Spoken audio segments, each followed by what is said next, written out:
Okay, I'm here. I'm so sorry for being late, guys. Na, na, na, na, na, na, na. Yeah, I'm so sorry I was late. Hey to anyone who's here. I'm so sorry I'm late. Let me try to fix up things really quick. Anyway, I'm still not done with what I'm doing. I still have shit to do, in terms of signing shit. So I'm just gonna yeah, I'm just gonna have to put you here. Let's look at From this cheating one. on one another. But I will disappear. I'm sorry. Then I talk to you that I don't have the number.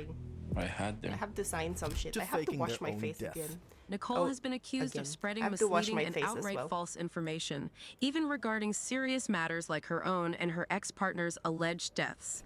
This is the deserved downfall of Nicole Nafziger and Azan Tifo, the couple whose quest for fame turned them into the franchise's ultimate disaster duo. Sorry. When Nicole Nafziger and Azan Tifo first appeared on our screens in 2016, viewers witnessed what seemed like a simple story of long-distance love.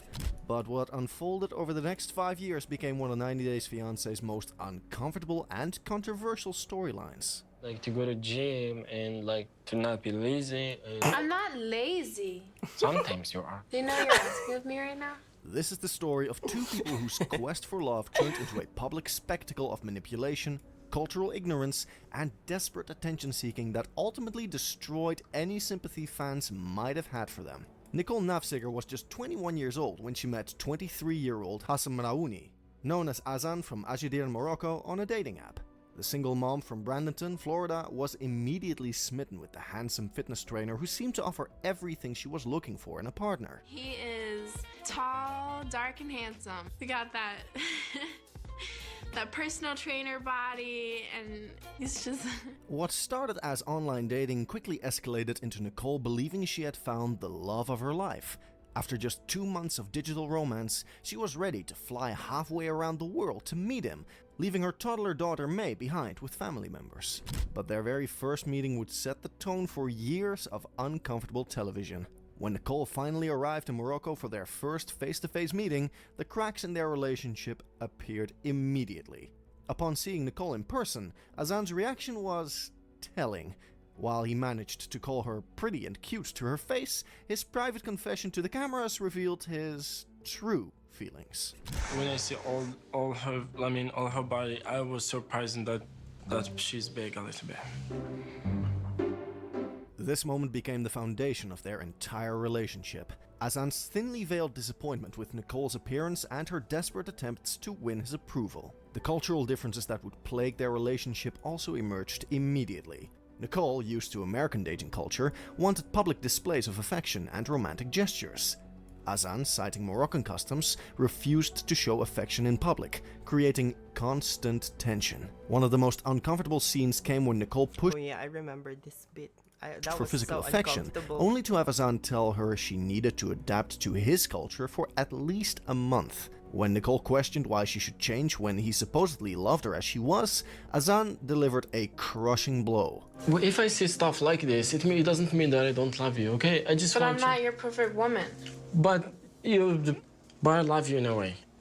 And if I say things like you should change, it doesn't mean that... Despite these early warning signs, Nicole was determined to make the relationship work, setting the stage for years of dysfunction. The couple gave viewers some of the most cringe-worthy moments in 90 Day Fiancé history. The gym scenes where Azan tried to get Nicole to work out became legendary for all the wrong reasons. Azan, a fitness trainer with ripped abs, made no secrets of his disappointment with Nicole's physical appearance. He pushed her to exercise while making comments that felt more like public humiliation than encouragement. Nicole, desperate to please him, went along with workouts that clearly made her uncomfortable. Give me your hand. That's cool. Very strong. Okay, that's good. That's good. Now I'm sure you'll feel burn in your legs. All your body will be like very burning. One of the most uncomfortable aspects of Nicole and Azan's relationship was his constant criticism of her appearance. Azan, being a fitness trainer, made no secret of his disappointment with Nicole's body. His infamous admission that he was only 55% attracted to Nicole became a defining moment not just for their relationship, but for how fans viewed both of them. The comment revealed Azan's shallow priorities while highlighting Nicole's willingness to accept disrespect. Physically, I'm attracted to Nicole, but it's not like, just like, for example, 55%. The dysfunction in Nicole and Azan's relationship went beyond what viewers saw on screen. During one of the later seasons, Nicole's stepfather Joe revealed that someone had contacted him via email, claiming that Azan had admitted to using Nicole for his own financial gain. This revelation added credibility to fans' long-standing suspicions that Azan was scamming Nicole. The idea that he would actually admit to using her, even to a stranger, suggested a level of callousness that shocked even seasoned 90 Day Fiancé viewers. Despite mounting evidence of dysfunction, Nicole continued to defend their relationship publicly. One of the most memorable and meme-worthy moments from Nicole and Azan's entire storyline happened during a trip to the Moroccan desert. When Nicole struggled to walk through the sand, apparently exhausted and moving slowly, Azan's response became legendary among fans.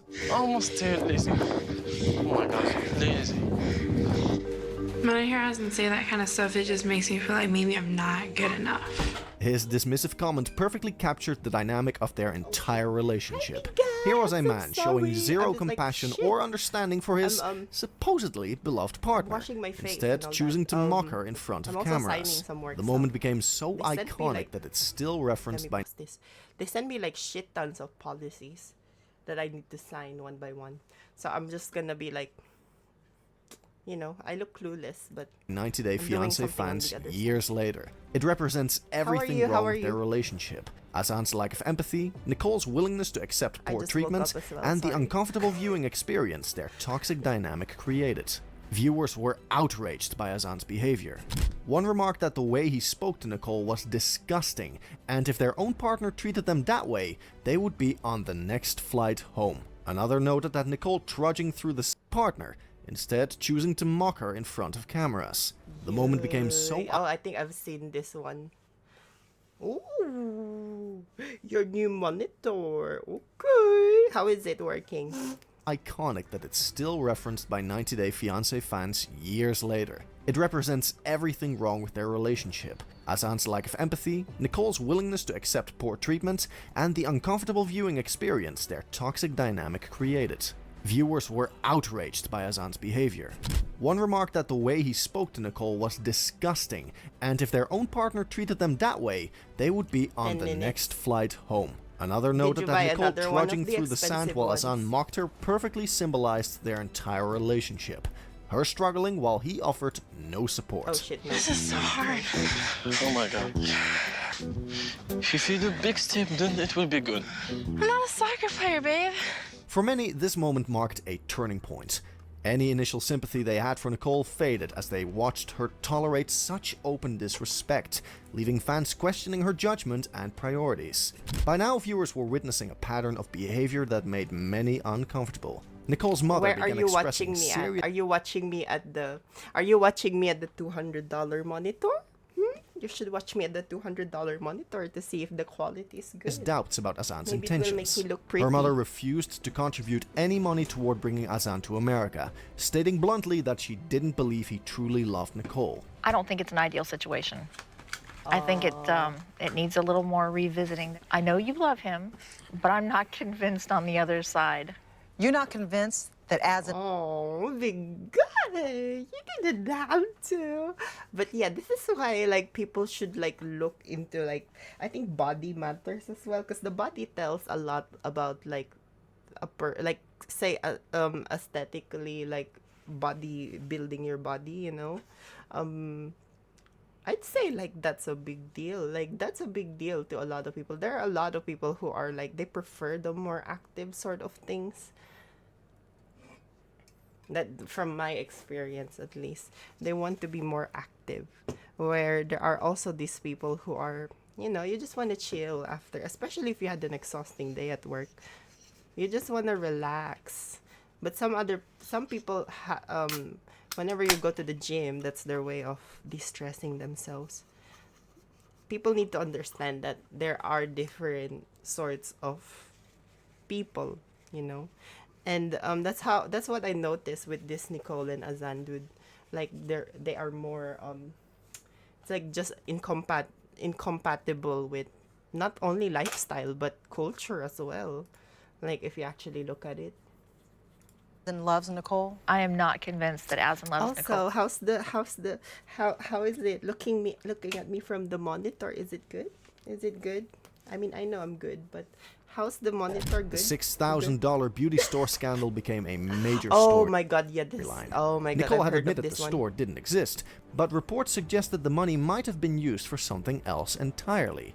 According to some sources, Azan was allegedly married to his cousin and had 3 children, information Nicole supposedly knew about all along. The money might have been intended as a dowry to help him divorce his wife. Even though I told my mom that we were talking Do I look yellow? about opening a store, we never winded up going through with it. So there is no store. There is no store. Nicole's parents remained skeptical of Azan's intentions throughout this period. Her mother, Robba Lee, mentioned that while Azan was adamant about denying the Also, marriage I cut claims, myself she and her yesterday. husband stayed wary of his true motives. The visa issues that would plague their relationship also became a major factor. Azan's K1 visa applications kept being denied, reportedly because he had overstayed a previous visa while visiting another girlfriend. As if one cheating scandal wasn't enough, reports about Azan's global network of girlfriends were about to surface. As their relationship continued to play out on television, reports began surfacing about both Nicole and Azan's Yeah. infidelities. These were patterns looks of behavior that stinky painted cheese. both participants in an What is extremely unflattering light. Reports emerged that Azan had maintained relationships with women in multiple countries, including Spain. Yay! Yay, womanizer! Yay! Yay! Oh my god! Naughty, naughty. But what would you say your lifestyle would be, big guy? What sort of lifestyle? Or would you say you're more like Azan, or you like to be more active, like exercise, exercise, exercise? Cause yeah, I'm more I'm more of the chill vibe. Like I'm not like, you know, I don't want too much energy, like too much energy coming. Yeah, TBH. That's what. From my experience, from my jobs and all that shit, I just sit on my ass. That's why I go to the gym, because I need to like. The reason I just go to the gym is to just not to be, you know, like not immobile, like so that I'm doing something, you know. Although I do need to target my abs because I'm starting to have a belly fat here. Like there's some sort of belly fat in here. But yeah, like I bet a lot of people are like that, you know. A lot of people are like that, and I bet a lot of people on Twitch are like that. But yeah, this girl, I can see that the girl is overcompensating. Nicole, she overcompensated, like she sacrificed her needs to appeal to this fucking dude. Sorry. Spain, South Korea, Azan, Japan, that's and his name, England. Azan. These were allegedly serious relationships. And it's easier to like, it's easier to go to the internet these days. to like, you know, find people to talk to. So I think that's yeah. That's why that's probably how Azan was able to like raise the other girls from around the world, you know? Cuz like I'm not like a lot of people would be into like like personally he's not my type. Not my type of dude. But yeah. There's probably a lot of girls and boys who would be into Azan, you know? Where he was using his charm and good looks to extract money and benefits from lonely women overseas. And things like, before I lied and told you like these girls that I talked to that I don't have their number, I had them. The most damning allegation was that Azan had overstayed a visa while visiting a previous girlfriend, which explained why the United States kept denying his K1 visa applications. His pattern seemed clear. Yeah. Find vulnerable women online, promise them love, and use them for financial gain and travel opportunities. Nicole wasn't innocent in the cheating department either. She admitted to cheating on Azan before their first meeting, during their online relationship phase. There were also allegations that she had taken off her engagement ring and met another man during a night out with friends in America. Some fans believed Nicole admitted to cheating just to make Azan jealous, but the pattern of dishonesty was becoming clear on both sides. But the cheating scandals were just the tip of the iceberg for what was coming next. In March 2020, Nicole made what would become one of her most controversial decisions. She flew to Morocco to visit Azan, planning a short romantic getaway. Instead, she got trapped there for 5 months due to COVID-19 travel restrictions. Once again, Nicole had left her young daughter May with family members to chase after Azan. But this time... Yeah, that's terrible. Like, why would you leave your kid? That is so... like...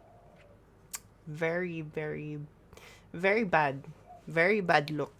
What was supposed to be a brief visit turned into an extended absence that raised serious questions about her priorities as a mother. During her 5-month stay in Morocco, Nicole posted numerous photos on Instagram showing herself with Azan, appearing happy and in love.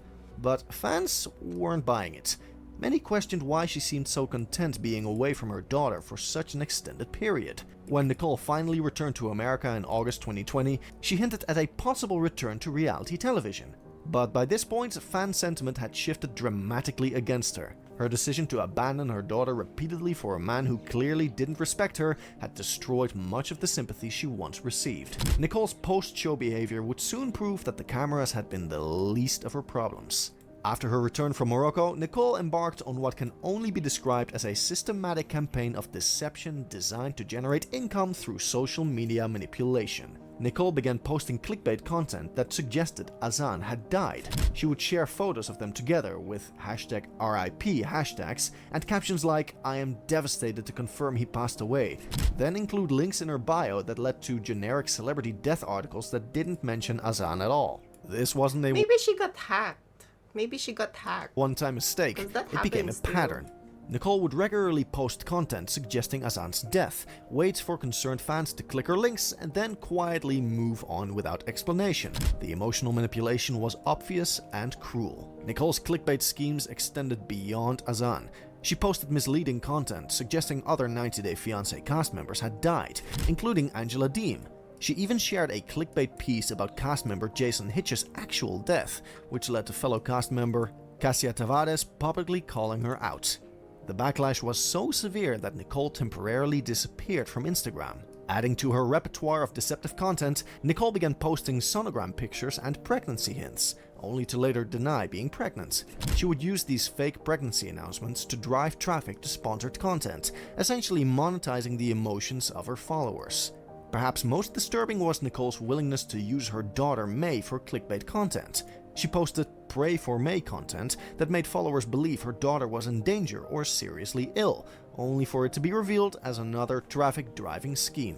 As fans began to see through her manipulations, Nicole's reputation reached a new low. Yay! While trying to maintain relevance through social media manipulation, Nicole also attempted to build legitimate income streams. However, these efforts were as unsuccessful as her You could have just went for a real job, like 9 to 5. Welcome to the club. Oh my god. relationship with Azan. In September 2021, Nicole announced she was enrolling at the State College of Florida to pursue radiology. She called it a big decision and seemed genuinely committed to building a better life for herself and May. By January 2022, she had started her first semester but added to No feeling worries. an Let me ache know of what you're loneliness. having. By June 2022, she was back working as a Starbucks barista, suggesting her college plans had fallen through. Oh my god.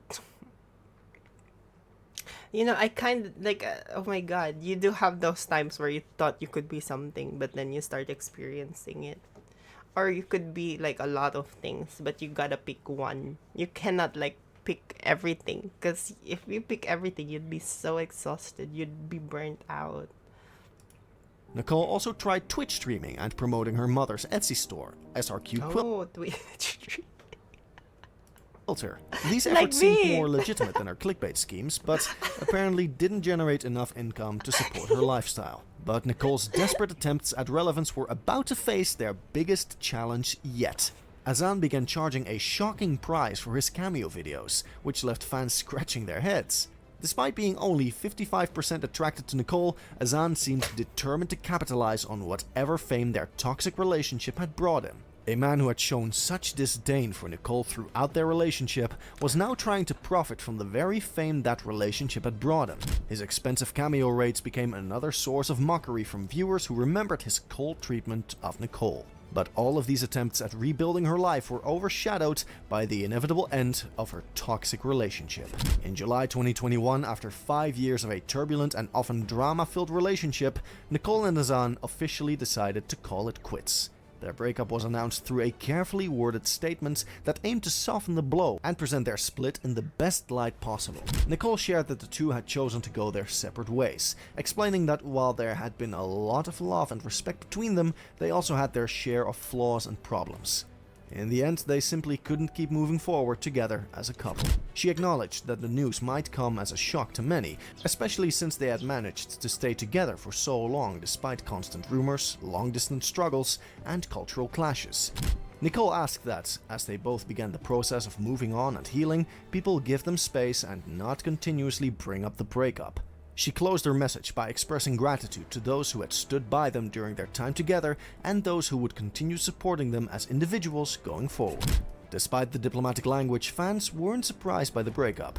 The relationship had been obviously doomed for years, held together only by Nicole's desperate need for validation and Azan's apparent willingness to accept financial support from her. The breakup confirmed what many had suspected: their relationship had been a performance for cameras and social media, with very little genuine emotion or compatibility underneath. But even after their official split, Nicole couldn't resist one more attempt at manipulation. After the breakup, Nicole's behavior became even more erratic.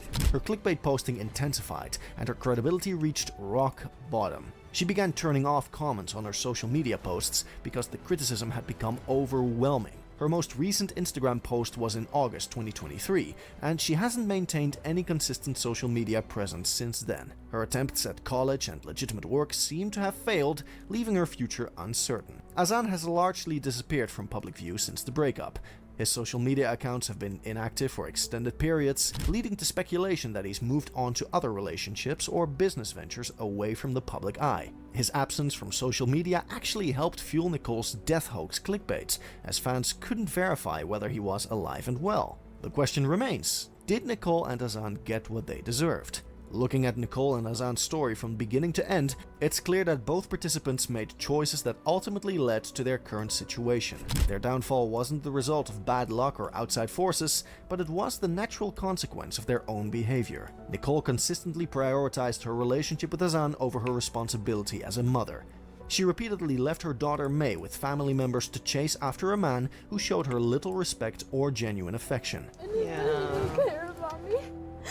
I know I made mistakes, but I wish It's like you're chasing someone who's not into you. I mean, like, I'm not gonna give you the same, like, that's what I do to people. I'm not gonna give you the same energy if you're, like, if you're not gonna give the energy back.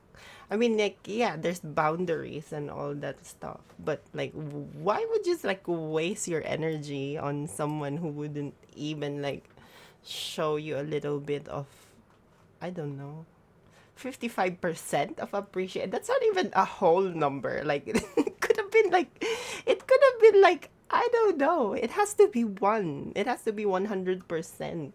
Like, oh my God. But, yeah, I'm not gonna say that it's just the guy, like the guy's fault, you know. I have a feeling that they just, yeah, in a way they're like a match made in heaven, you know,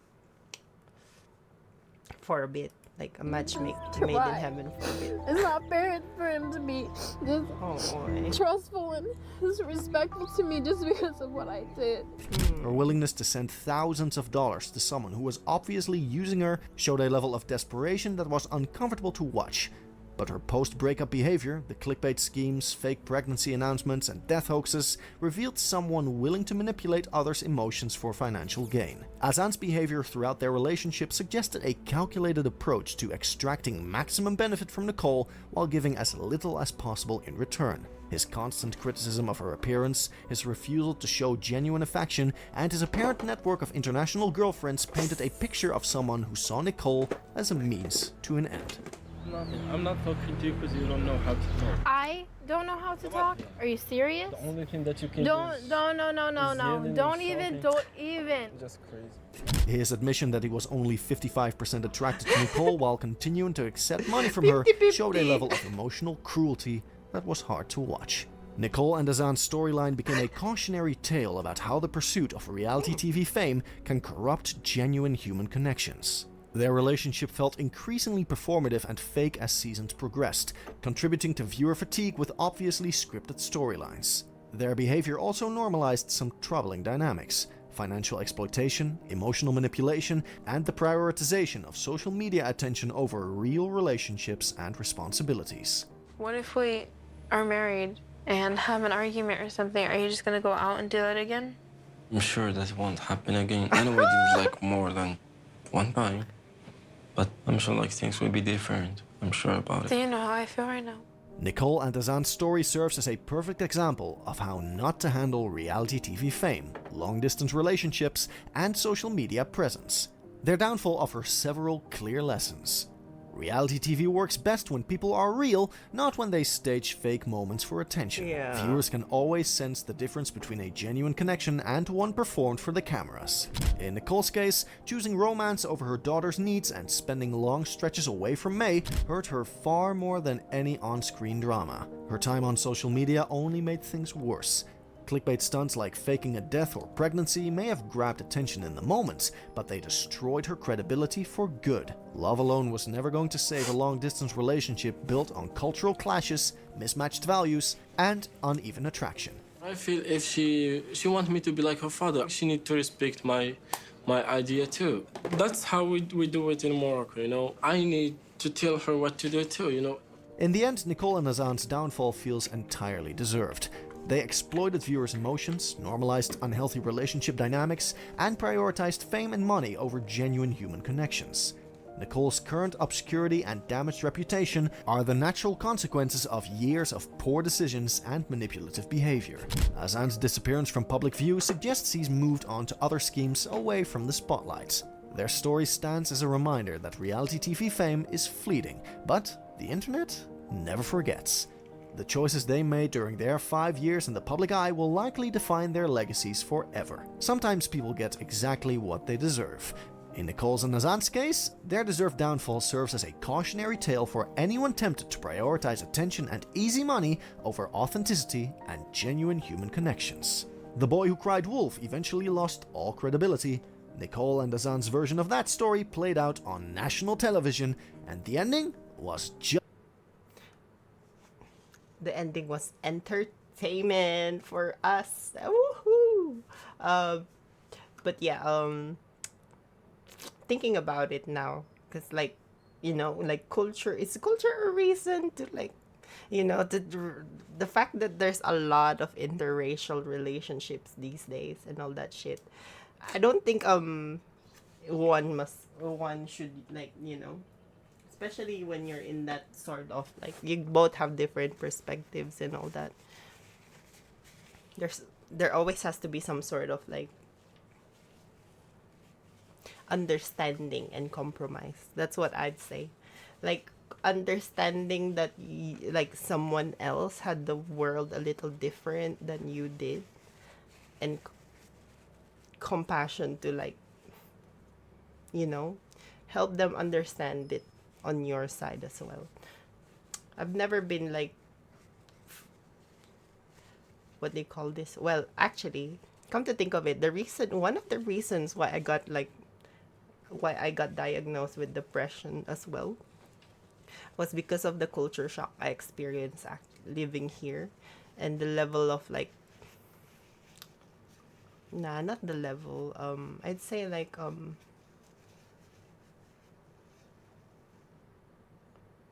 I'd say it's the level of no, I'd say the like basically my ability, like my structure, basically the structure that I used to have back home like disappeared, and I had to start again.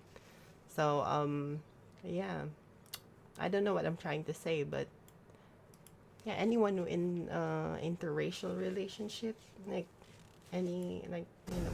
Let's turn to significant breaking news at 8 a.m. from Australia Post, which has moments ago announced it is suspending the majority of its exports to the United States. That decision being blamed on US President Donald Trump's recent tariff charges in what is another huge blow to Australian businesses. Jack Hahn joins us live now with this breaking news. Jack, this will impact people sending gifts as well. Yeah, that's correct. Good morning to you guys. So for a very long time now, the US has had a trade exception. So if you've been trying to send anything below the value of $800 American, spoke to Joel Fitzgibbon about these, or a business, you've been able to send it into the country without a tax. The Trump administration has now removed this. They've dramatically lowered that number to just $100 American or 150 Australian dollars. What does that mean for you first and foremost? Even if you want to send a gift to the United States worth more than 150 bucks, think again. You will not be able to do that from this point forward. This will be a big blow for Australian businesses, particularly small traders. They will no longer be able to send goods to the United States worth less than $800. So anything above 150 Australian bucks, they won't be able to send that to the United States. Australia Post confirming this just minutes ago, following countries like South Korea as well as the United Kingdom, all because the Trump administration has changed these rules. So certainly a tough time for Australian business. This is essentially another trade tariff placed on our country. At the moment, though, letters will continue to be flown to the United States, but that's just about it. Team. So basically 150 Australian or 100 don't. I wonder if that's both like import export. So we having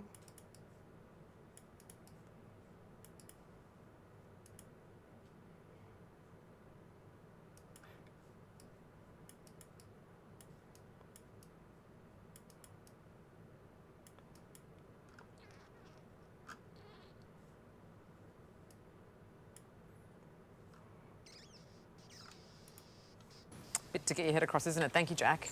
Yeah, I couldn't really relate because I don't know if I'm buying anything from the United States. Like, yeah, I don't know. I have no idea. Rich, spoiled bratty tourists. Ugh, I don't want to watch those shit. Oh, I just saw there's a new one, like a new Conjuring. Like I didn't where's my jacket?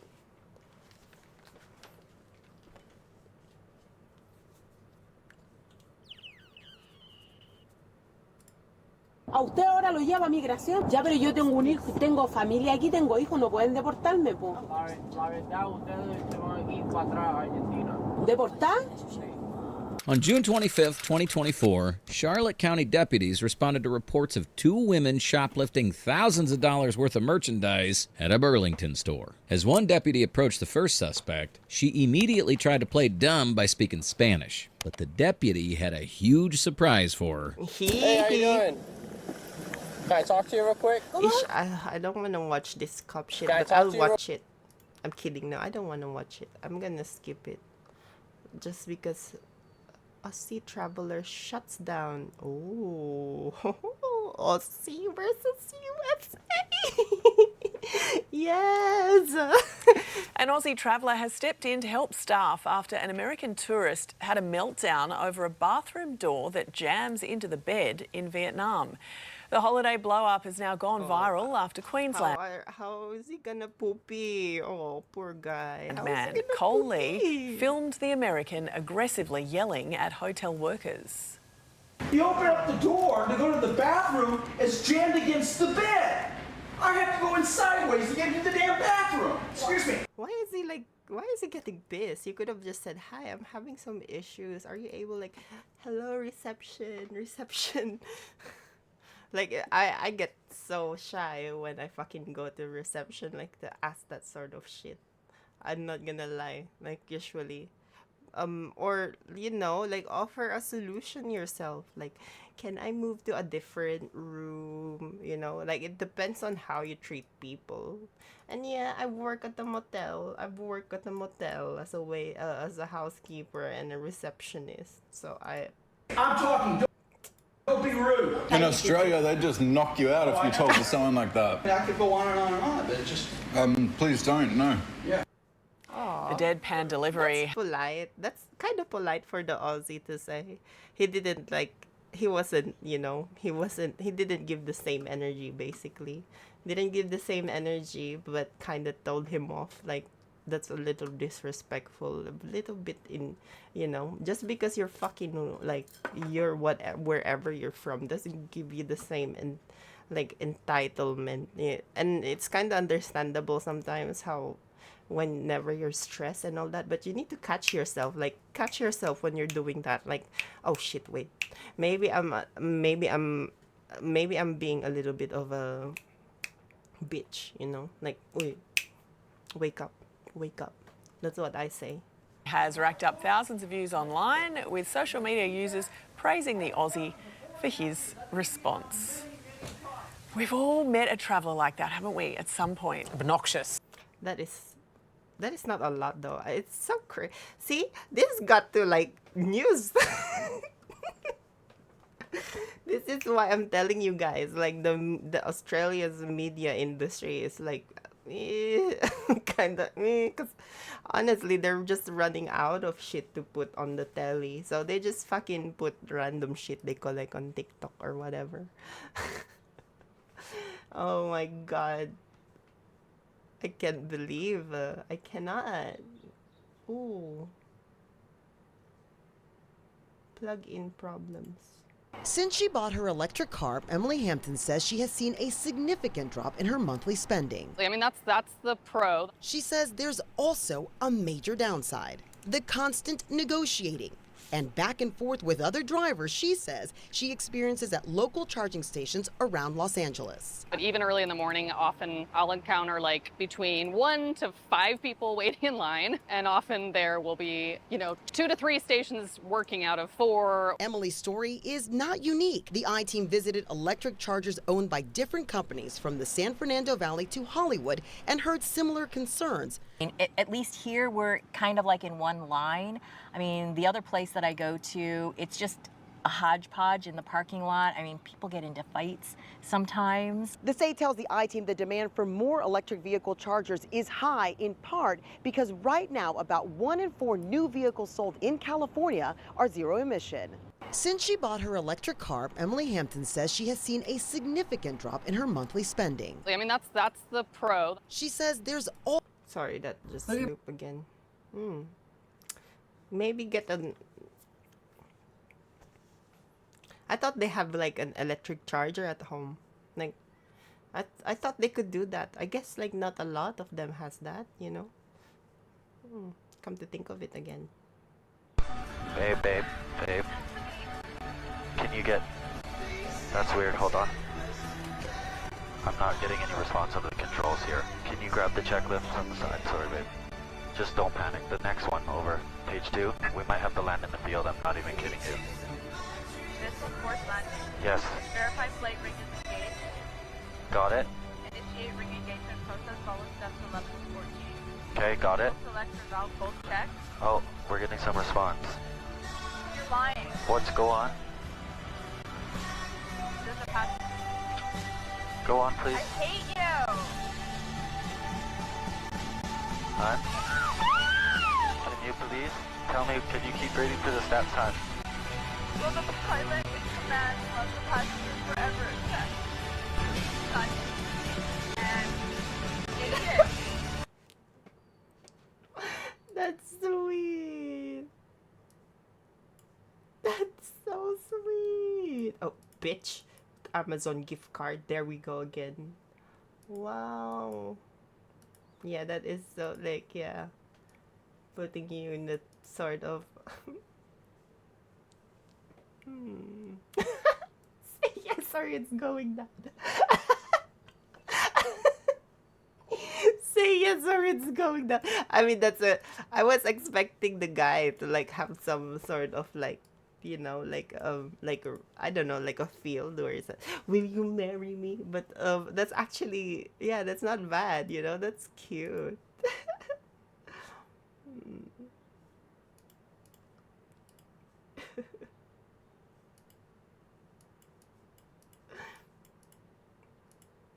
Throwback to when these Yale students somehow tricked Harvard kids into admitting that they suck in the most genius way. You see, for the past 200 years, there's always been an extremely competitive rivalry between the Harvard and Yale football teams. But in 2004, it just so happened that the Harvard team was clearly much better. And since the Yale students knew they were going to lose, two seniors decided to come up with a different strategy to make sure they still won. For starters, Mike Kai and David Olesino created a fake Harvard club, complete with fake t-shirts, fake student IDs, and 20 fake Harvard students. Then, Mike and David made a trip to Harvard and secretly mapped out their entire stadium. They were able to create a detailed grid of where each student would be sitting.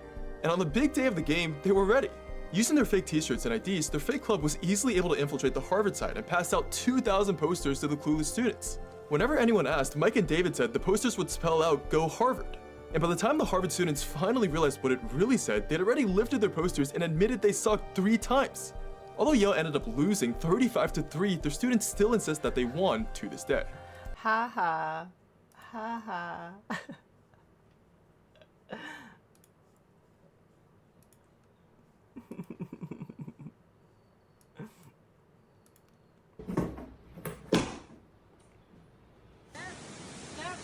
Oh no! Here goes nothing. Oh yeah, that's really smart, by the way. I think this is more for the bakers, people who bake cakes for a living. Usually when they have to transport, I don't know if you've seen the Cake Boss on TLC, but usually when you usually they have they usually like have episodes where the fucking cake, like it's a massive cake, like bigger than this one, actually fall or have some issues while in transport because the car cannot fit. The cake cannot fit inside the car.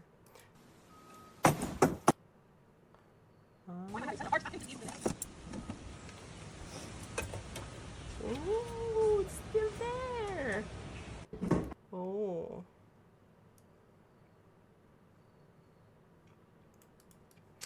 Yeah. And it's made by, I think this is the best sort of ideas. People, like the people who make the ideas are from people who actually know, like like they actually experience the frustration, and so with that frustration comes an idea.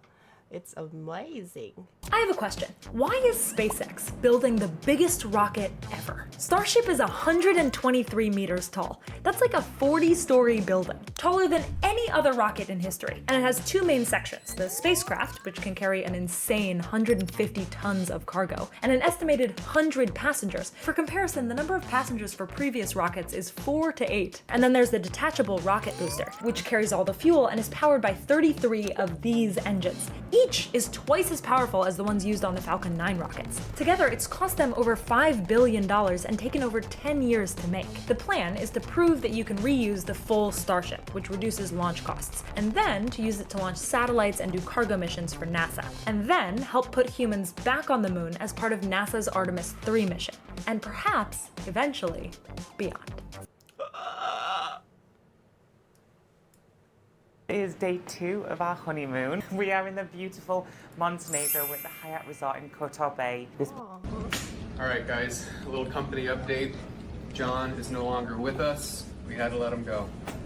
Wait, what? What happened? All right, yeah. No need to panic. We got a really strong team here. Any gaps can be filled with AI. Fucking AI. Here we go again. Oh my god. Oh my god.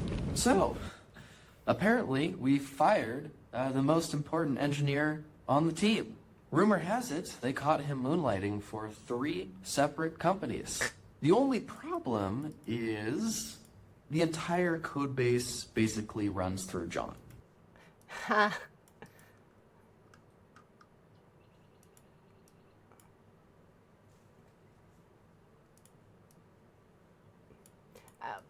The people who does this are really smart. I just want to say. Because, yeah, that means their job is irreplaceable, basically. Like, you can, like... And I think that goes as massive as, like, the way you orchestrated your stack and all that shit. Like, all of those things are, like on the larger scale of things, they all matter. That's what I noticed, at least. I'm updating my LinkedIn as we speak. Hey, does anyone know what the don't change this environment variable is about? Oh, that was John's. Oh, and John's gone. What about this one that says magic thingy? Yeah, also Hi, John. Longevity! So, the company has been a complete show since John was fired. Credit where it's due. John didn't just code well. I hope The you're even well. more impressive thing is how he managed to Longevity build an redeemed entire bond. infrastructure that How are truly you? doesn't work without him and is way too confusing to ever try and learn. Can anyone explain to me why our entire system feels Do like you a house hear of me? cards? I'm sorry if you couldn't Payment hear gateway me. just crashed again. Who's working on this? I mean, we're looking into it, but I can't make sense. It's John. It's all on John. Fucking John sabotage your fucking project and fucking like... Ha. I mean, they kinda deserved it. Elderly woman accidentally knocked an How are you doing? Hey, how are you doing? Hey, hi, hello. What do you guys prefer? Hi, hey, hello. What do you guys prefer? Hi, hey, hello. Pick one. entire bottle of rat poison into a rice bin while scooping out some grains. But after a lifetime of frugality, she paused and thought, rat poison is for rats. I'm human, should be fine. So she cooked a pot of steaming white rice. No surprise, something went very wrong. That night, her entire family was rushed to the hospital by ambulance. Luckily, the old lady had a small appetite and only ate a little. After treatment, she was discharged the next day. But her husband, who had one extra bowl, was now in the ICU, fighting for his life. Back home, the woman looked at the full rice bin and sighed. If people can't eat it, it shouldn't go to waste. She turned her attention to the chickens in the yard. By the next morning, every single chicken that had eaten the rice was dead. Then the hospital called. Her husband, poisoned too deeply, had passed away. Devastated, the old woman organized his funeral and invited over Oh my god, and they used the same rice? 400 villagers to attend the feast. And yes, she cooked the poisoned chickens. Well, that's that's manslaughter. Because manslaughter is when you don't expect people to die, right? But you cause like death to a certain amount of people. So even though she didn't mean to do it, even though the intent wasn't there, she still killed them. Deliberately or not. believing that boiling them would remove the toxins. Before the funeral even finished, villagers began foaming at the mouth and collapsing one by one. Every ambulance in the county was dispatched, rescuing poisoned guests from noon until nightfall. And the wildest part, the woman survived once again. Oh my god. Because she was too heartbroken to eat that day. Now that's sus. That is sus. That is sus. That is way stupid than I do. And sometimes I'm stupid. I'm not gonna lie. I'm stupid most of the time. But oh my god, look at me. Still alive. Have you ever opened a capsule to Sorry, see what was inside? had to burp. Most of the time it's just some dry powder like this, but sometimes there can be whole tablets inside like this one. Obviously the capsule shell protects it from the stomach so it lasts longer, right? No, the shell does not play a role in absorption. After some research, it appears to be a Tylenol rapid release gel capsule. The gelatin capsule around the tablet dissolves almost immediately in the stomach, and medications are not absorbed until they get to the intestine, and the tablet will be far dissolved by then. Meaning, in this case, if you take the capsule whole... Basically, it's delaying the release so that the actual medication goes out on the targeted area. or take the tablet inside, it's not going to make any difference. My best guess is there's a contract manufacturer somewhere making these tablets in massive quantities and then just they're making putting them money? in different shelves for different companies with their own unique branding on it. Although I will say, depending on how that tablet was made, putting it inside of a gel cap may help mitigate some bad taste. Have you ever... Is anyone not comfortable with like tablets or anything? I take tablets, like I think my antidepressants are in gel form. It's like a gel outside, but like the inside is like a little powdery.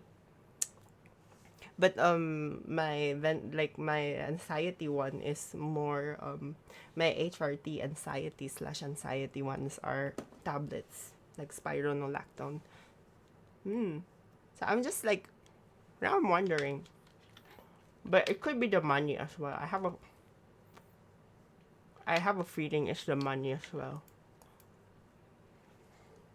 My wife has a craving for Chinese medicine. The main side effect is bad dancing, so it's not for everyone. Although the stuff here looks like it was picked up from the ground She's so cute. of your local park, they supposedly have magical healing properties. Like sea cucumbers can help with arthritis, and Discoray rhizoma can help with diabetes. I'm not sure how to pronounce this, but my wife likes it.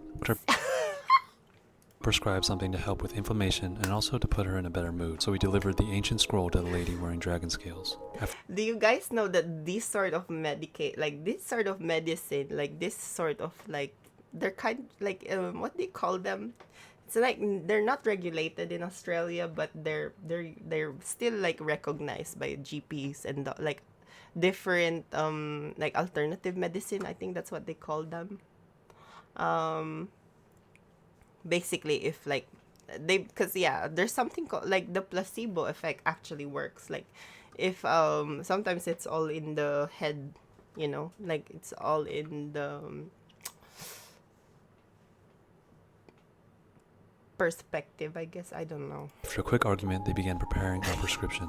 I can tell you everything smelled just how it looked. Delicious.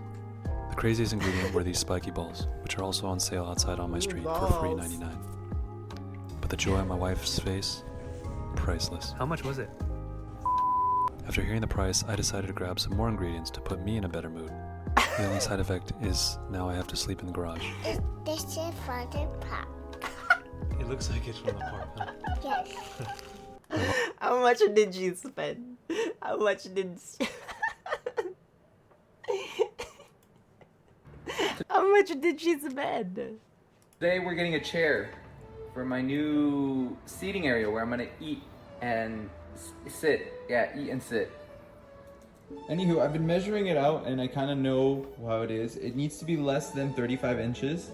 And I'm gonna probably go check it out. I went to Fred Meyer and that's pretty much it actually. I probably should go to Target. I'm probably gonna go to Target and then I'm also gonna go to IKEA and see I've never if been to there IKEA. is one that I really like. So the next clip that you're gonna see is me getting my chair, which is probably gonna be in a box. Okay, give me a second. I need to pee. Fucking hell. Like my butt is my butt wants to.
He weighed over 700 pounds and had just collapsed in his apartment. Paramedics rushed in, but quickly realized that he was too big to fit through the doors and down the stairs. So rescue workers removed a large window from his apartment, and they reinforced the floor to make sure it wouldn't collapse. Then they carefully placed him onto a special stretcher built to hold his weight. A crane outside gently lifted the stretcher through the opening, lowering him down from the 3rd floor to the ground. He weighed over— Wow, that is so nice of them. Don't be dirty-minded. I don't get it. Wow. Like, it's so, like, wow. People usually won't do a lot of effort when they couldn't do anything, but seems like they did everything they could, which is respect. That's a lot of respect. So whenever I give my guinea pigs watermelon, they always go for the rind first. So I decided to give them a meal of watermelon rind. But as I was separating the red stuff from the rind, they made it very clear that they did enjoy that they like both as well. But I did decide to keep going with the rind idea and gut it out and cut a door in it and place it on the ground for them to dig into. But it quickly became apparent that there was not enough rind to go around, so I emptied out all of the red stuff that I removed so to spread them out a little bit. One of the guinea pigs started eating the little rind house from the inside out, and most of them were eating it from the outside in until it was totally gone. So when Wow. Watermelon has a high sugar volume, and too much sugar in guinea pigs' diet can lead to digestive issues. I don't know how many guinea pigs were munching on that watermelon, but personally that seemed like too much. Oh, I see. So we still need to be mindful of the sugar. Sorry, my throat. Got this on my windshield today. Apparently I was parked illegally in the handicap spot. A lot of people don't realize that I am handicapped. You can only see my upper half. My leg is missing. But apparently I was parked illegally in the spot. And upon further research, I learned that there are actually multiple types of handicap placards. There is a wheelchair user designated handicap placard, a wounded warrior handicap placard, and a disabled parking placard. 2 out of 3 of the handicap users get parking for free. Now, which 2 out of those 3? Just take a wild guess. Is it the disabled person, the veteran, or the wheelchair user? Not the disabled person. We're all disabled, but only 2 of the people get it for free, which I don't know how that makes any sense. Specifically, only the wheelchair user gets handicap parking for free, and the veterans. But if you just have a regular disability, or if you're, I don't know. Yeah, that is fucked up. And I want you guys to think about the money that's going towards, like, just us, like, creating that shit. Like, the organization that it takes and all that shit. What the hell? That is so stupid. Like, you think, like, freaking, like, what the hell?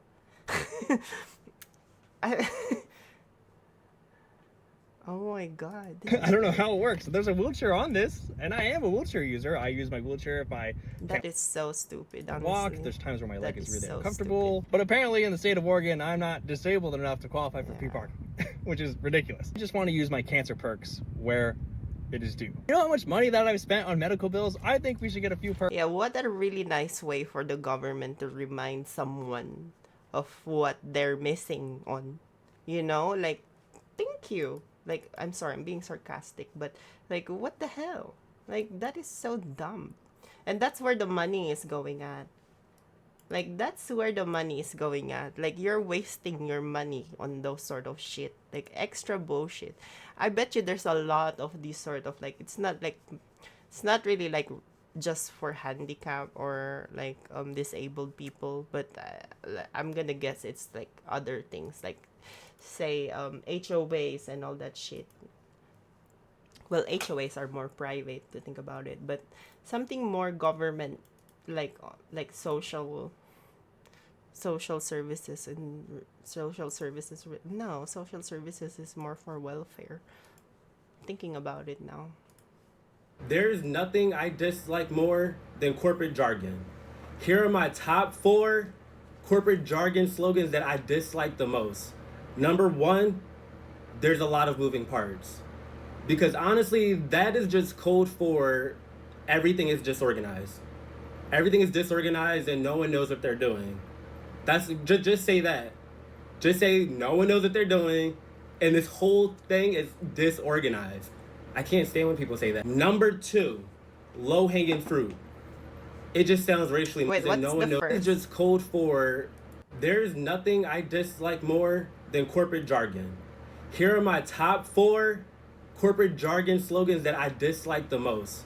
Number 1, there's a lot of moving parts. Because honestly, that is just code for everything is disorganized. Everything is disorganized and no one knows what they're doing. That's just say that. Don't. Okay, I don't know what Just they're a trying to say. But I don't, yeah, I don't like, I hate corporate. I hate corporate. Corporate sucks. Reminder that freshwater snails kill more people than elephants, hippos, lions, tigers, and crocodiles combined. And here's how they do it. Basically, they live in big open bodies of water, and attached to them is a whole bunch of parasitic worms. And when it comes time for these worms to reproduce, they detach from the snail and they go look for a new host to lay their eggs in, being you. And all you have to do is enter the body of water. They could get into your body simply by contact. And then they force their way to your blood vessels where they're going to lay eggs. And these eggs are really sharp, like barbed wire. That's because the entire point of these eggs are to make it back out of your body into the water so they could hatch. But sometimes it don't work like that. And they get lodged in your body, causing this condition. And that condition kills over 20,000 people. Okay, let me read this one. Someone from the comments said, Motley Dude once said, a friend of mine married a provincial Filipina from Mindanao. She's a very sweet-natured girl and very pretty too. After they had been married for about 2 years, his wife became very ill and started vomiting blood. He rushed her to the emergency room and they began working on her. After they had been in the hospital for a day, he called me to tell me what was going on. He told me that the doctors told me she was bleeding from the esophagus in some technical term he didn't understand, and that the doctors didn't understand why she had this bleeding, as it was very unusual for someone as young as her. She was 22 at the time. I asked him if the technical phrase they used was postpartum bleeding. He said, yes, that's a phrase the doctor used. One of the reasons he called me in the first place is that I have a master's in human biology. I'm not a physician, but I'm still more informed than the average lay person. When he told me she had postpartum bleeding, my heart sank, as I was very aware of what postpartum bleeding is. It's most often in the US, it is associated with cirrhosis of the liver and usually occurs with chronic alcoholism with late stage cirrhosis. I think cirrhosis is multiple, like wait.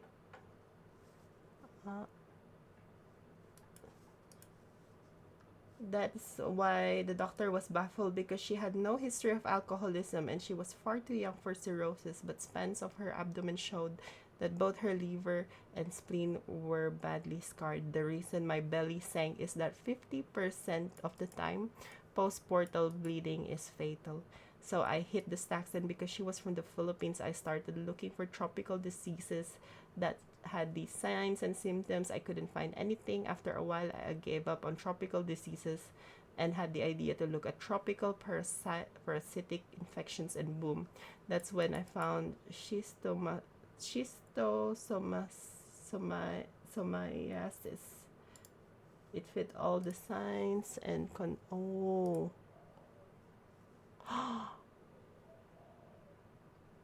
okay.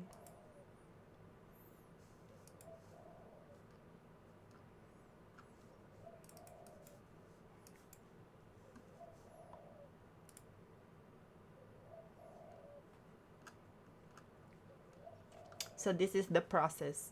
Eggs shed from infected human. Say there's already a infected human host, either in feces or urine. Okay, so that's different kinds, different variety.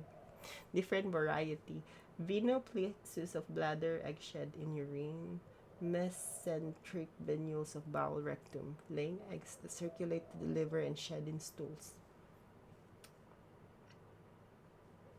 And then the eggs will hatch and release myraxidia.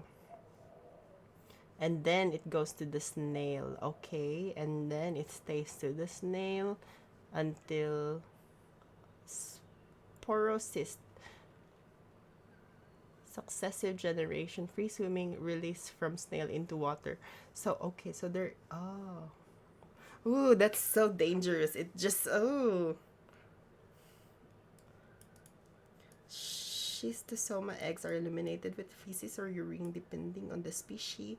Under appropriate conditions, the eggs hatch and release myracidia, which swim and penetrate specific snail intermediate host. The stages in the snail include 2 generations of sporocysts and the production of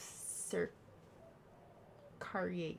Upon release from the snail, the infective cercariae swim, penetrate the skin of the human host, and shed their forked tails, becoming schistosomulae. The schistosomulae migrate via venous circulation to lungs, then to heart, and then develop in the liver, exiting the liver via the portal vein system when mature. So from, oh my god!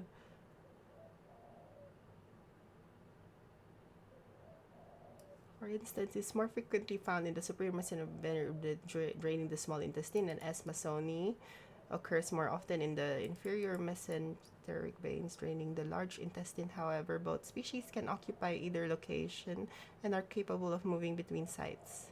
S. intercalatum and S. guineensis also inhabit the inferior then, and S. mansoni, S. hematobium most often inhabits in the vesicular and pelvic venous plexus of the bladder, but it can also be found in the rectal venules. I think rectal venules, as the moment it said rectal, the butt, I'm assuming. Rectal. Yeah, rectum. Yeah, it is. Okay, this is, I'm assuming, this vesicular.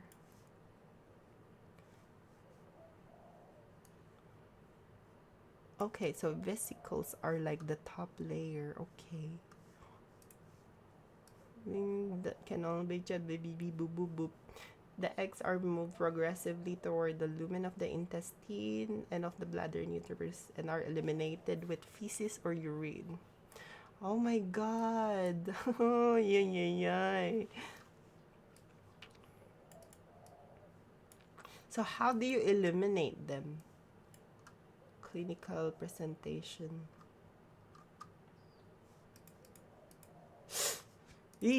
Okay, sorry, let me continue reading the shit. It fit all the signs and symptoms she had. I read more into the details of schistosomasis and then called my friend. I told him to get the physician immediately and request that they get a stool sample and test it for schistosomes and make sure he knows that she's a Filipina and that schistosomasis is endemic in the Philippines. He called the doctor and had a sample taken, and sure enough, she tested positive. They were then able to successfully treat the oh shit. Oh, but she regained her health. Oh my god, thank you. Oh my god, that's amazing. This is how you know that even the doctors don't know what they're doing, like general physicians. They don't know what they're doing unless you tell them the information, unless they understand the context of what's going on, what happened, how, like, the patient, you know, there's a lot of things. And in the end, it's like teamwork, you know, you need to work together.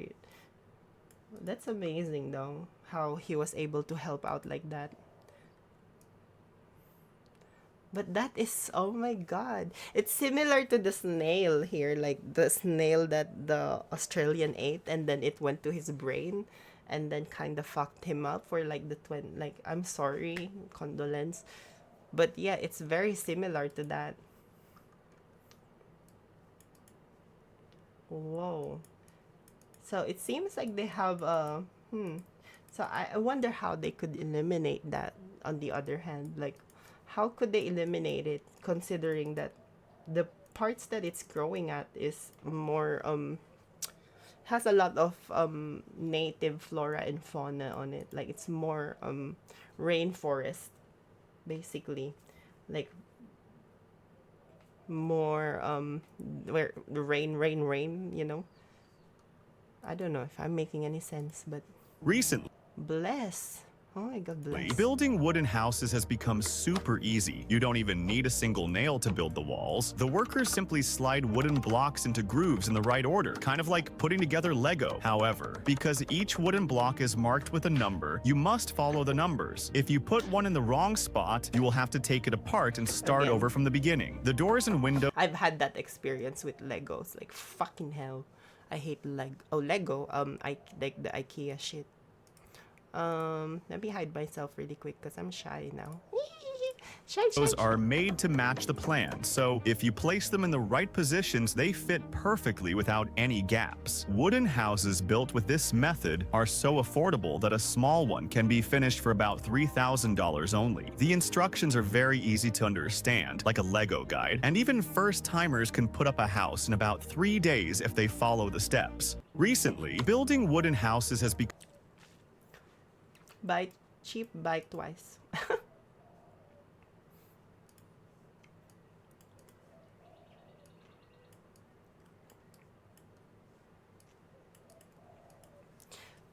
Yeah.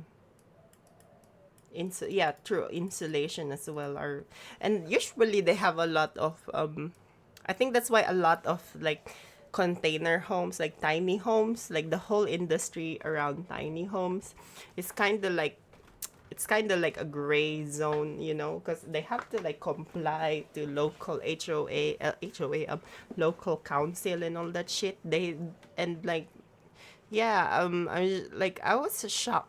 I was shocked that, yeah, they actually have like, at least in Australia, they actually have a process, not only with like they have like regions. It depends on which part of Australia you're at. This is how this is how you need to build your home. It cannot be like in order basically insulation and all that, because yeah, if you don't actually build your house properly, at least here, or actually to think about it anywhere, you couldn't, yeah, your house, like it will be like, it will be taken by rats or something. It becomes like a home for rats, instead of like, you know, being a home for the humans. And yeah, I think the weather as well, weather is a factor. That's why I noticed, at least here in Queensland, there are houses, like the very traditional houses are more they have like an underground, like it's not really on the top. Oh, it's not really like sorry, how am I saying this? They have a little bit of space from the bottom, like to the ground up before the first floor. And that's in order, because of the weather getting way too hot sometimes. Yeah, it actually helps circulate the air. Back then, at least, when air cons didn't exist. Now everyone just uses air cons and all that shit. super easy. You don't even need a single nail. If you have a dog, listen up, okay? Because my dog just passed away like 4 months ago. Don't feel bad for me, he was great, but that's not why I'm making this video. I'm making this video because I want you to use this sound and then like take a picture of your dog or a video, and I want to just look at them. So like, you don't have to, but if you want to, go for it. I really want to see what pets you guys have. That's really all I had for this video. Bye. Aww. Aww. Mm. Still, my condolences to the dude. My condolences to the dude.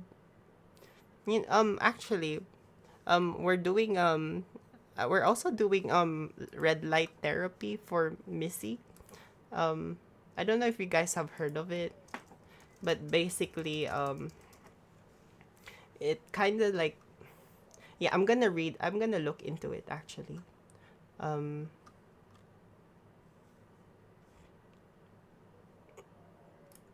Let's talk about the don'ts and the do's of red light therapy at home. Cause yeah, like apparently her cause yeah, when we took her to the hydro bath last time, she was really stiff. Like she was walking really stiff, and it was early in the morning, so I'm assuming it could be from the cold. It could be because she just woke up. But basically, she started this hydrotherapy thing, oh the red light therapy thing, and it seems to have helped. And I'm not sure if it's like, I'm kind of like, sketchy about it. Yeah, I still have my reservations, I'd say. But, you know, like I want what's best for Missy. That's what matters to me. I'm like, it's not like my opinion in this case doesn't really matter as long as it's actually helping her. And the woman that's doing the hydro thing, she is really sweet. She loves dogs. She loves pets, animals. Basically what she said is that it helps circulate the blood within their within like the skin, in the level of the skin, and the red light isn't actually painful for them because they have a, like, depends on the coat, like they have a thick coat. So yeah, we're gonna start doing that to her every day now.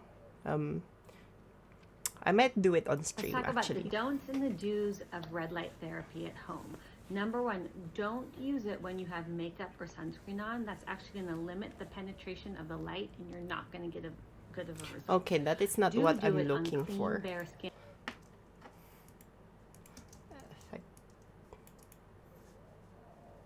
Let's see this. Hey everybody, it's Dr. Joe, and today I'm going to talk about red light therapy and its benefits. So let's get started. So the most important thing to know about red light therapy is, one, there is a lot of research out there that shows that red light therapy in general can help reduce inflammation and help improve circulation, which is really important in the healing process. I think this is more for humans, dogs.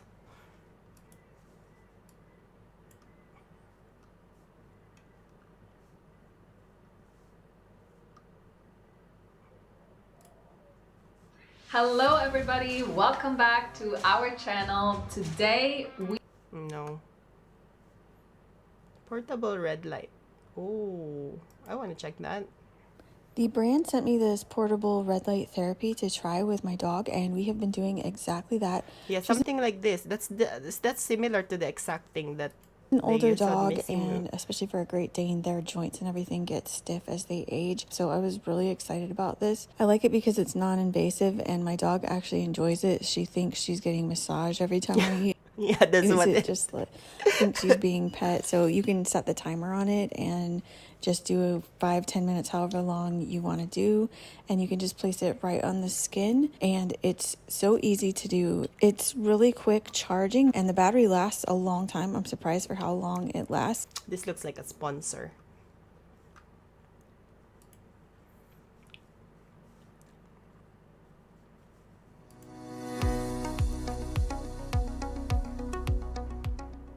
So lasers and LEDs are very effective with animals. In terms of the owner of the pet can then take responsibility for helping their pet and watching the results of treatment every day to see if they're walking better, moving better, having less pain, eating better. So that's one thing, is it gives the owner a lot of responsibility. You'll see a video after this, and remember that with light colored fur, you will see that we have to spread the hair a little bit, and then we move that spreading around because the light goes in and then spreads. So if you do it in a number of areas around the problem, it will get to the problem. Just take one hand, spread the fur, and then put the light or laser over that. And you can put it directly on it. Now, if it's black coat, it absorbs heat. So when you spread that, you're gonna have to move it a little bit so that it doesn't feel too hot. Now, the way you keep your dog or your cat... So basically, it's the same with like any light that's how any light works, right? Like the sun, for example, if you use something black, it actually absorbs the heat much quicker. But when you wear something white, it actually reflects the sun.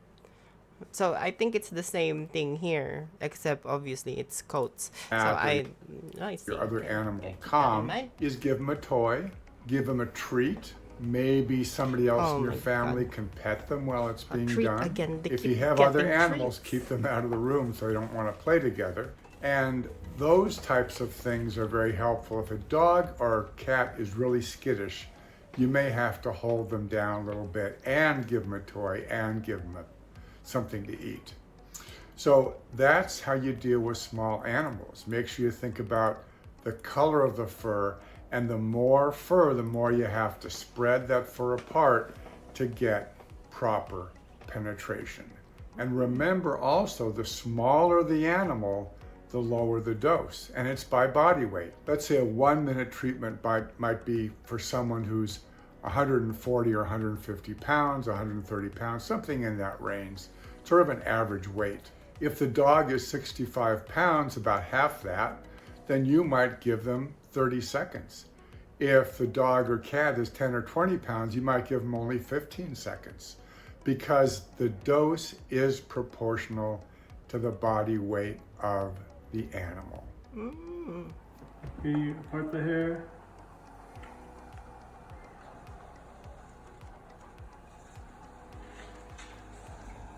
Keep it moving.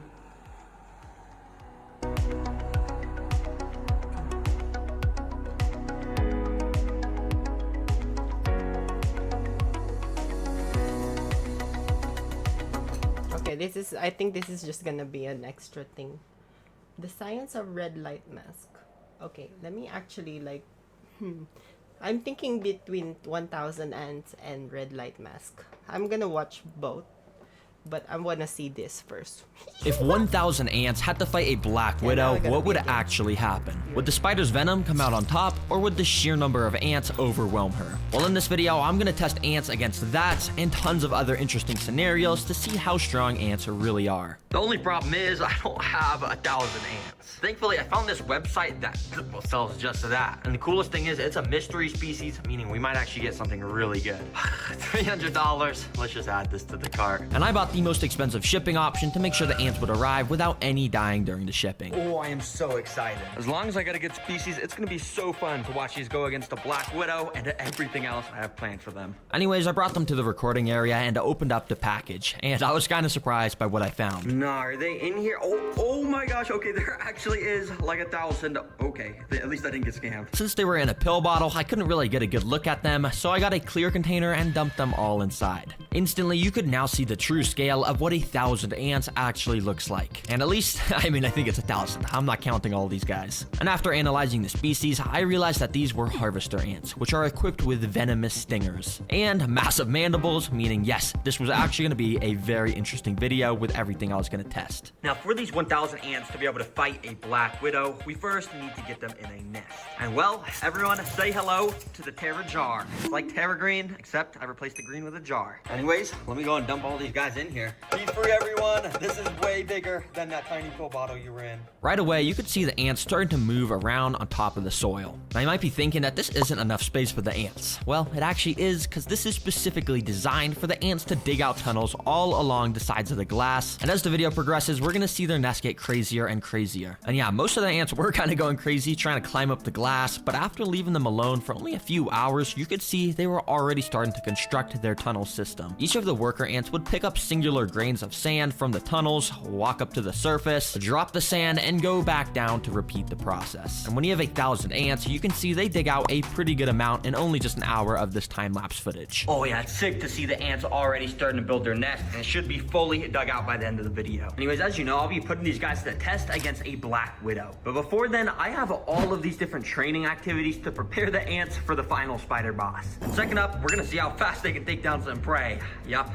We've got a cricket. Oh my gosh, crickets hate me, and sorry buddy, you are gonna be, well, I guess you guys will just see what's about to happen. And well, right after dropping the cricket in, literally within like a nanosecond, the ants were swarming it. I thought it would only take like a couple minutes, but no, this cricket was already pinned down, getting venom injected into him. As I said earlier, each of these ants is equipped with a venomous stinger that is obviously not super deadly to humans, but to crickets, when there's like 20 ants repeatedly stinging you, you're kind of done for. Yep, but ants don't play around when there's a threat near their nest, and you can see over the next 30 minutes, the cricket stayed completely surrounded by the ants. And I'm guessing they already started to rip its antennas off and stuff to get a tasty meal to spread with the rest of the colony. Dang, that was cool to watch. Anyways, it's getting late, so I think I'm gonna go and put this bucket on top of the ants so it's dark for them. I'm gonna go to sleep, and hopefully when I wake up, there's gonna be tons more tunnels. Anyways, yeah, I'll see you guys in the morning. And over those next 10 hours, the ants made their tunnels so much larger and more intricate than before. And on the back, they even had tunnels all the way down at the bottom, with ants actively walking about the whole system. Anyway, ants, it's 8 a.m., and that means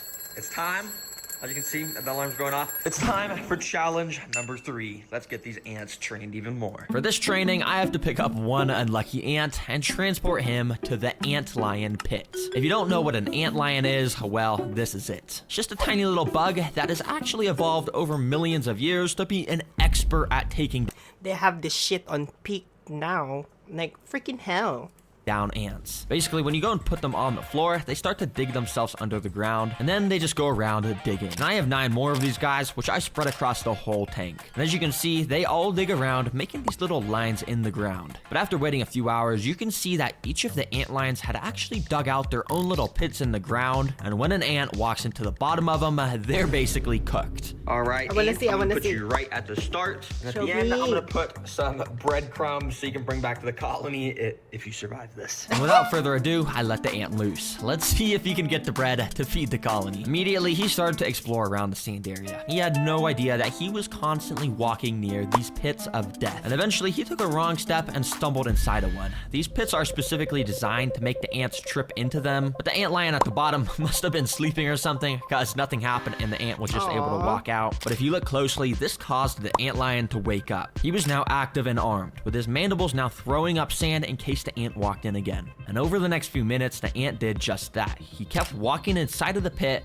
but the ant lion just could never quite snap on the ant at the right time. Well, that was until this. You see, this is paused footage, but basically if we unpause it, you can see exactly what happens when an ant lion gets a hold of the ant. The ant lion started to bring the ant underground, and within a few seconds, it was like there was never anything even here. I thought it was over, and you could tell by the sand moving that the ant was getting pulled further and further underground. I think they're gonna throw them after. But all of a sudden, I saw this. A little bit of the ant's head had poked out of the ground. He somehow was fighting back and must have been using its stinger to try and escape. I immediately rushed back and recorded with my other camera, and what I saw was so weird. The ant had somehow made it out from under the sand, but it wasn't trying to escape. In fact, it was using its front legs to try and dig back under the ground. Bro, what the heck? Why is this ant digging like a dog? He's literally using his front legs to dig in the sand where he almost just got killed. Bro, this guy's crazy. Nah, bro, if you want to be eaten by an ant lion that bad, I will gladly put you right there. Have fun, buddy. And right after putting him in this pit, this ant lion also woke up and eventually snapped at the ant. And it once again started to pull him underground. But miraculously, this ant was able to fight back once again. And maybe the ant is way too big. That's probably why. It's way too big. The ant is way too big. I'm telling you guys, the ant is way too big.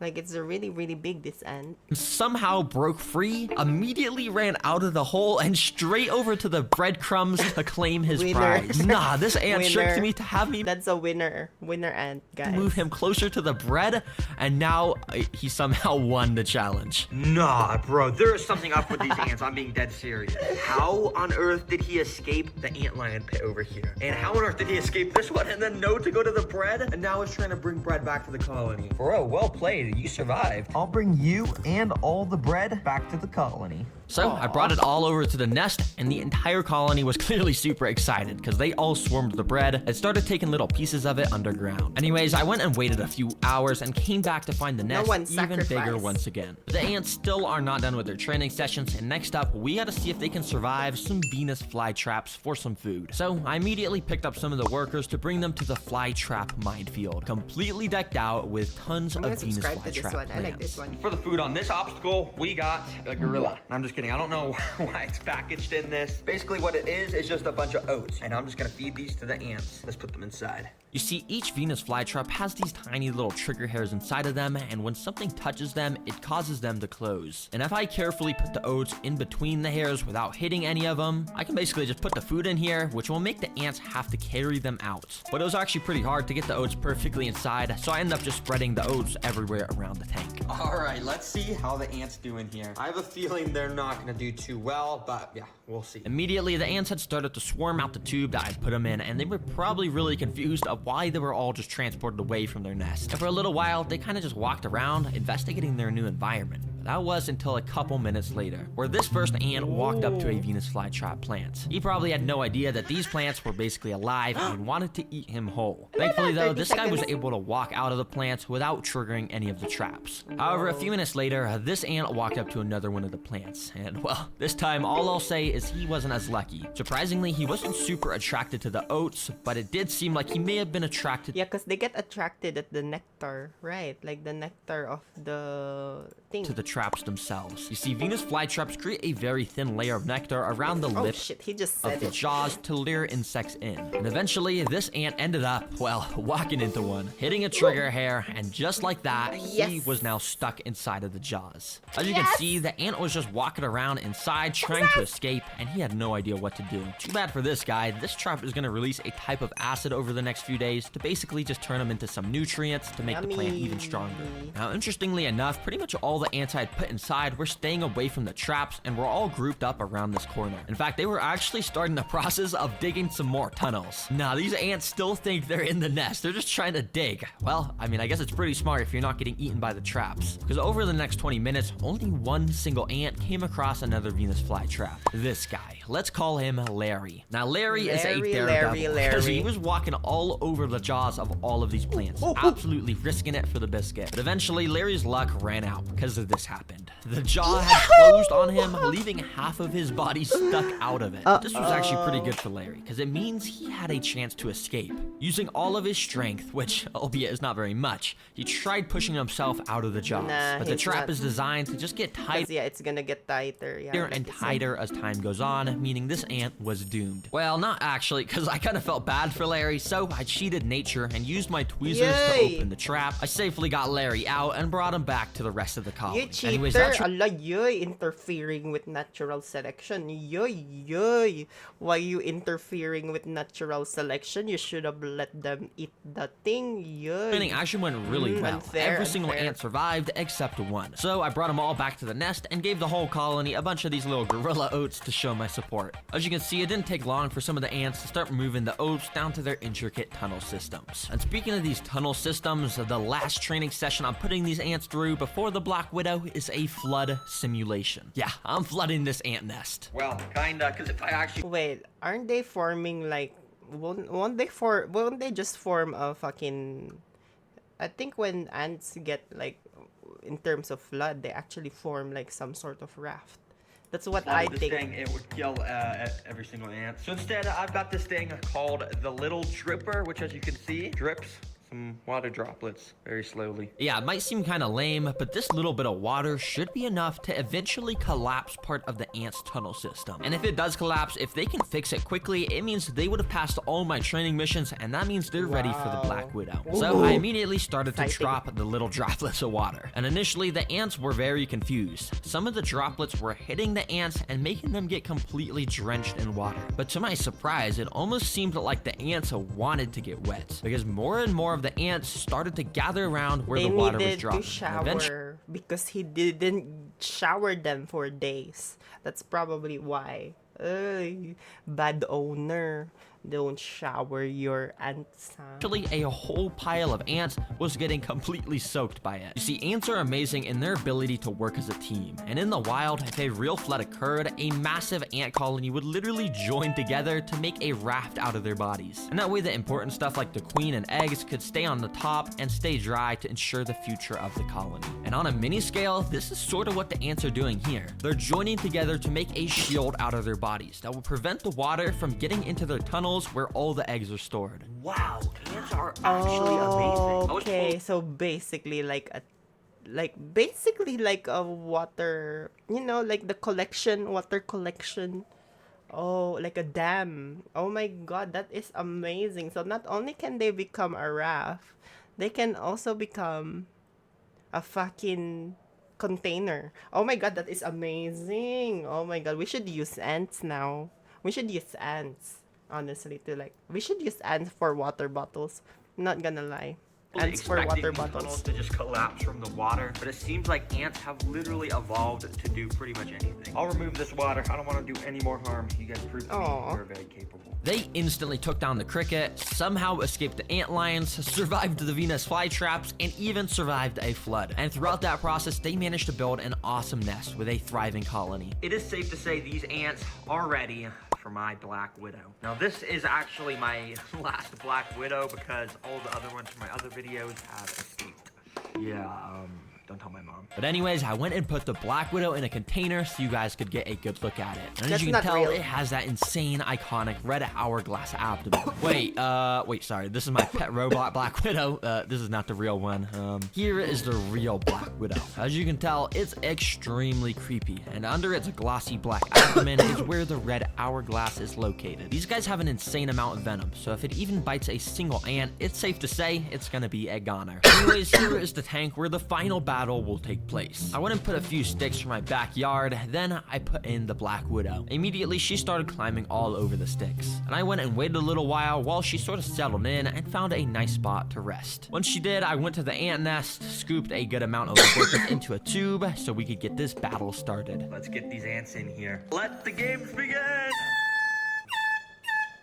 Immediately, the ants started to run out of the tube and down onto the sand. When pretty much all of the ants had made it down to the sand, some started to make their way over to the Black Widow, which was just perched right above them on the sticks. But I'm not gonna lie, I'm a pretty impatient guy, and I couldn't bear to wait for the battle to start. So I literally picked up the stick myself to bring— He's playing with fire. I'm telling you, this dude is playing with fire.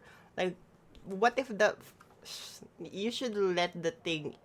Maybe he should have made the tanks a little tiny. the spider so down that they to the would have like just like eat it like Immediately, that. the spider started to run around, and none of the ants really would've been noticed easy. besides this guy. That kind of bit the spider's leg or something and scared it away. The spider tried to escape as fast as it could by climbing the glass, but it was too slick. Once a few other of the ants had noticed the Black Widow was on the ground, they started to jump it. And it was actually pretty funny to watch, because as you can see, there's barely any ants, and the spider was so scared, trying to run away at full speed. Bro, you're like the most venomous spider in the world. Maybe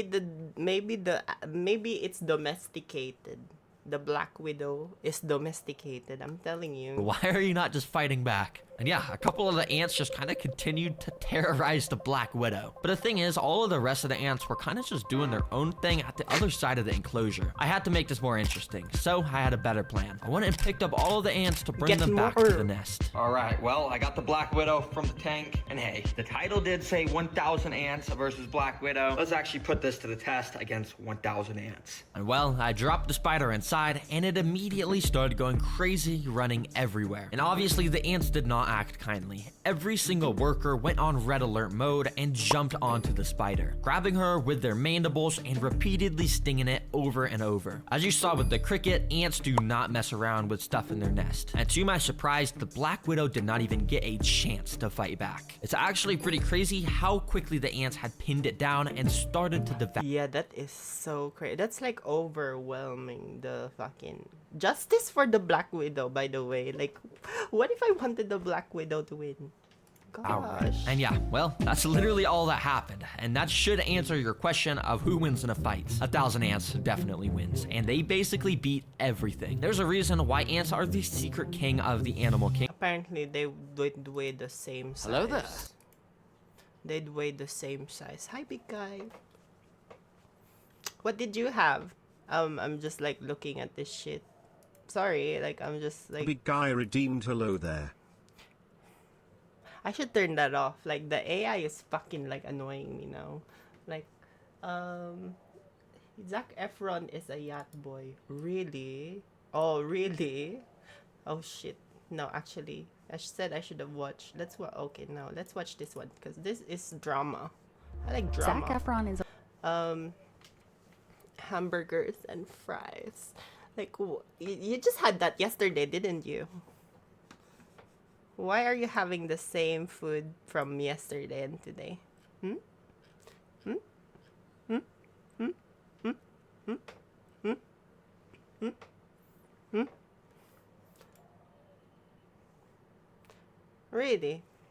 Oh, I don't remember.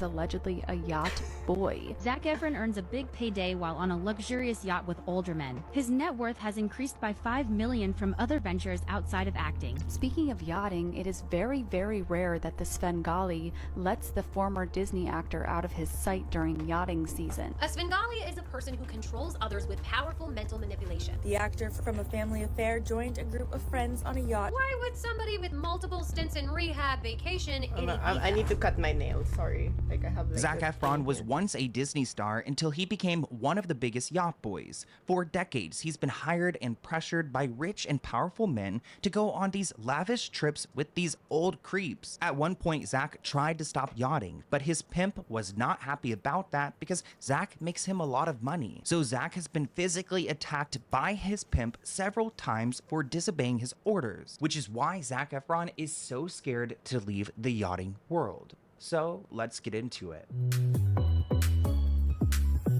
Oh my god, I'm gonna pretend that So I'm many of shocked. you guys have asked me to talk about Zac Efron and his yachting days. We've covered yacht girls before on this channel, like the Hadid sisters or other models who will go to Cannes, France and get on these yachts and do things with billionaires that they would not do if they weren't getting paid. One person said, can't Zac get a gig on OnlyFans? Yeah, he could have built an OnlyFans.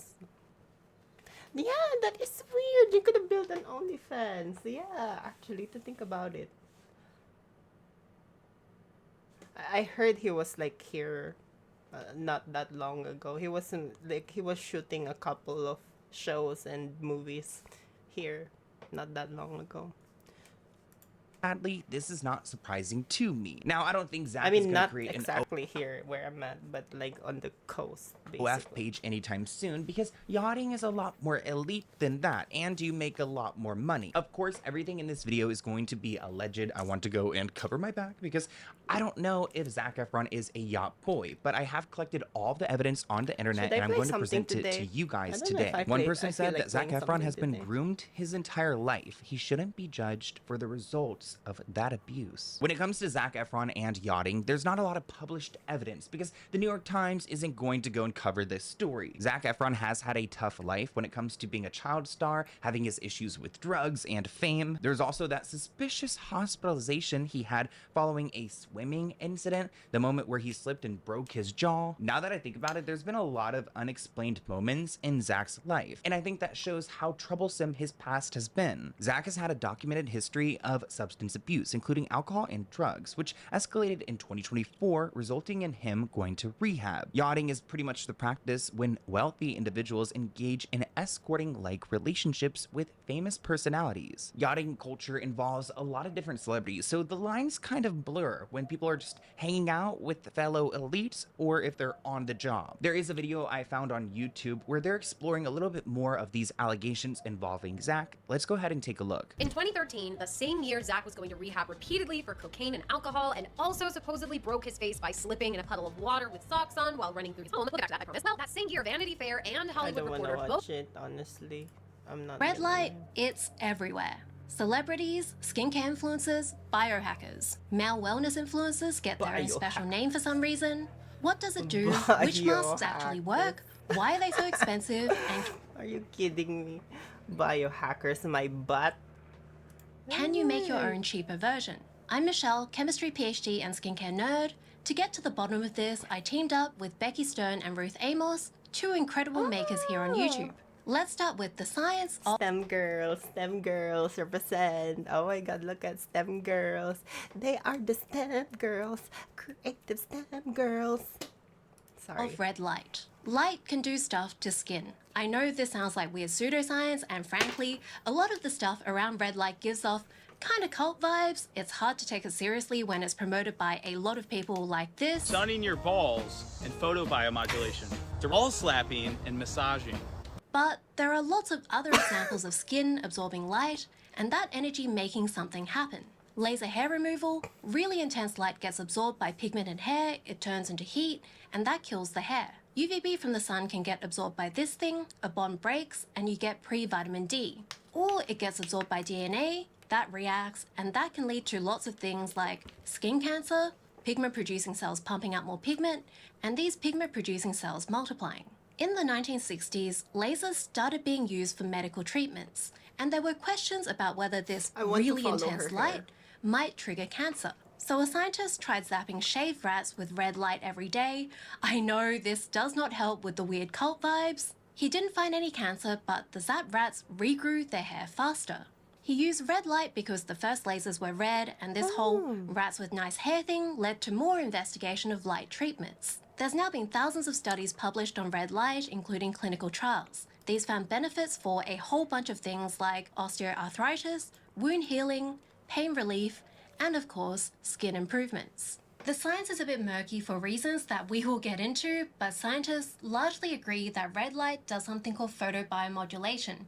Photo means light, it's modulating, which means speeding up or slowing down biological processes and reactions that were naturally happening in your skin. The evidence really isn't as solid for skin as other evidence-based topical skin treatments we talk about, like sunscreen and retinoids, and those are usually also a lot cheaper. But I think it's pretty clear that red light does something. Honestly, I am pretty surprised because before I looked into it properly, the vibes were just like so bad. Full disclosure, I haven't done any. Yeah, I've seen some of paid ads on Facebook and all that where like they're trying to sell, but it's, I don't know, like I think it would be good if they, I think it would be much better if they did like a really short informational rather than like putting their fucking faces and turning it into some sort of, oh, this is the exclusive life. Oh, look at me. I'm getting red lights.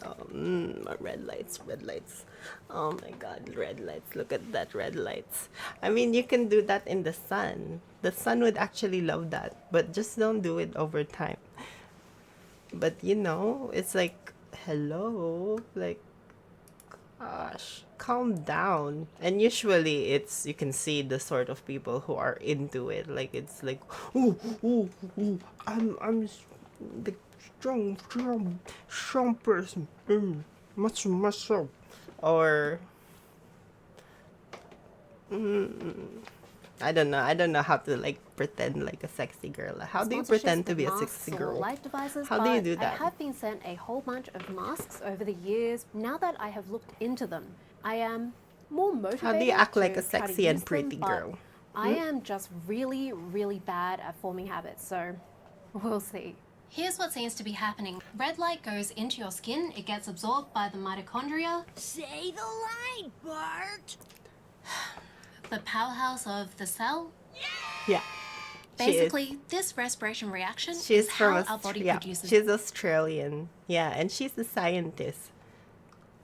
She's like into the science of makeup and skincare, anything skin. Energy.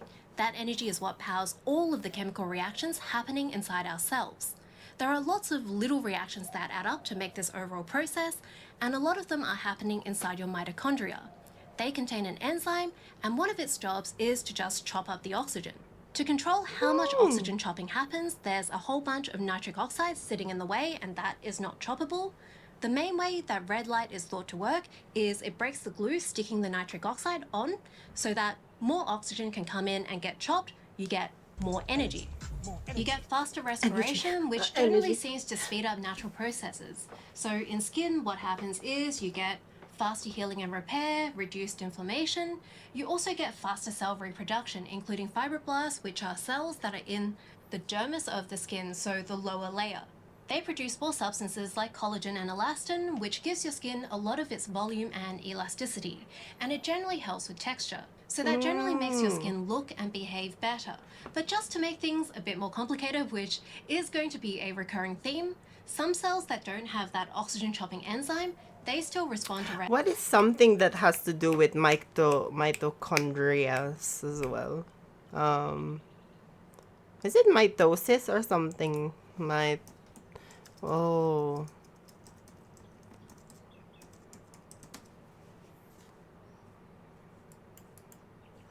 What do you call, like, oh my god, like the thing that happens between plants? Is that mitochondria? Okay, I think that is mitochondria. Oh my god, it's so stupid.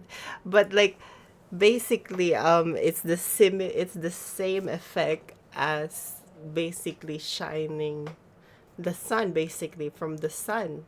Think about it. It's the same vitamin D as in, I'm not gonna say anything.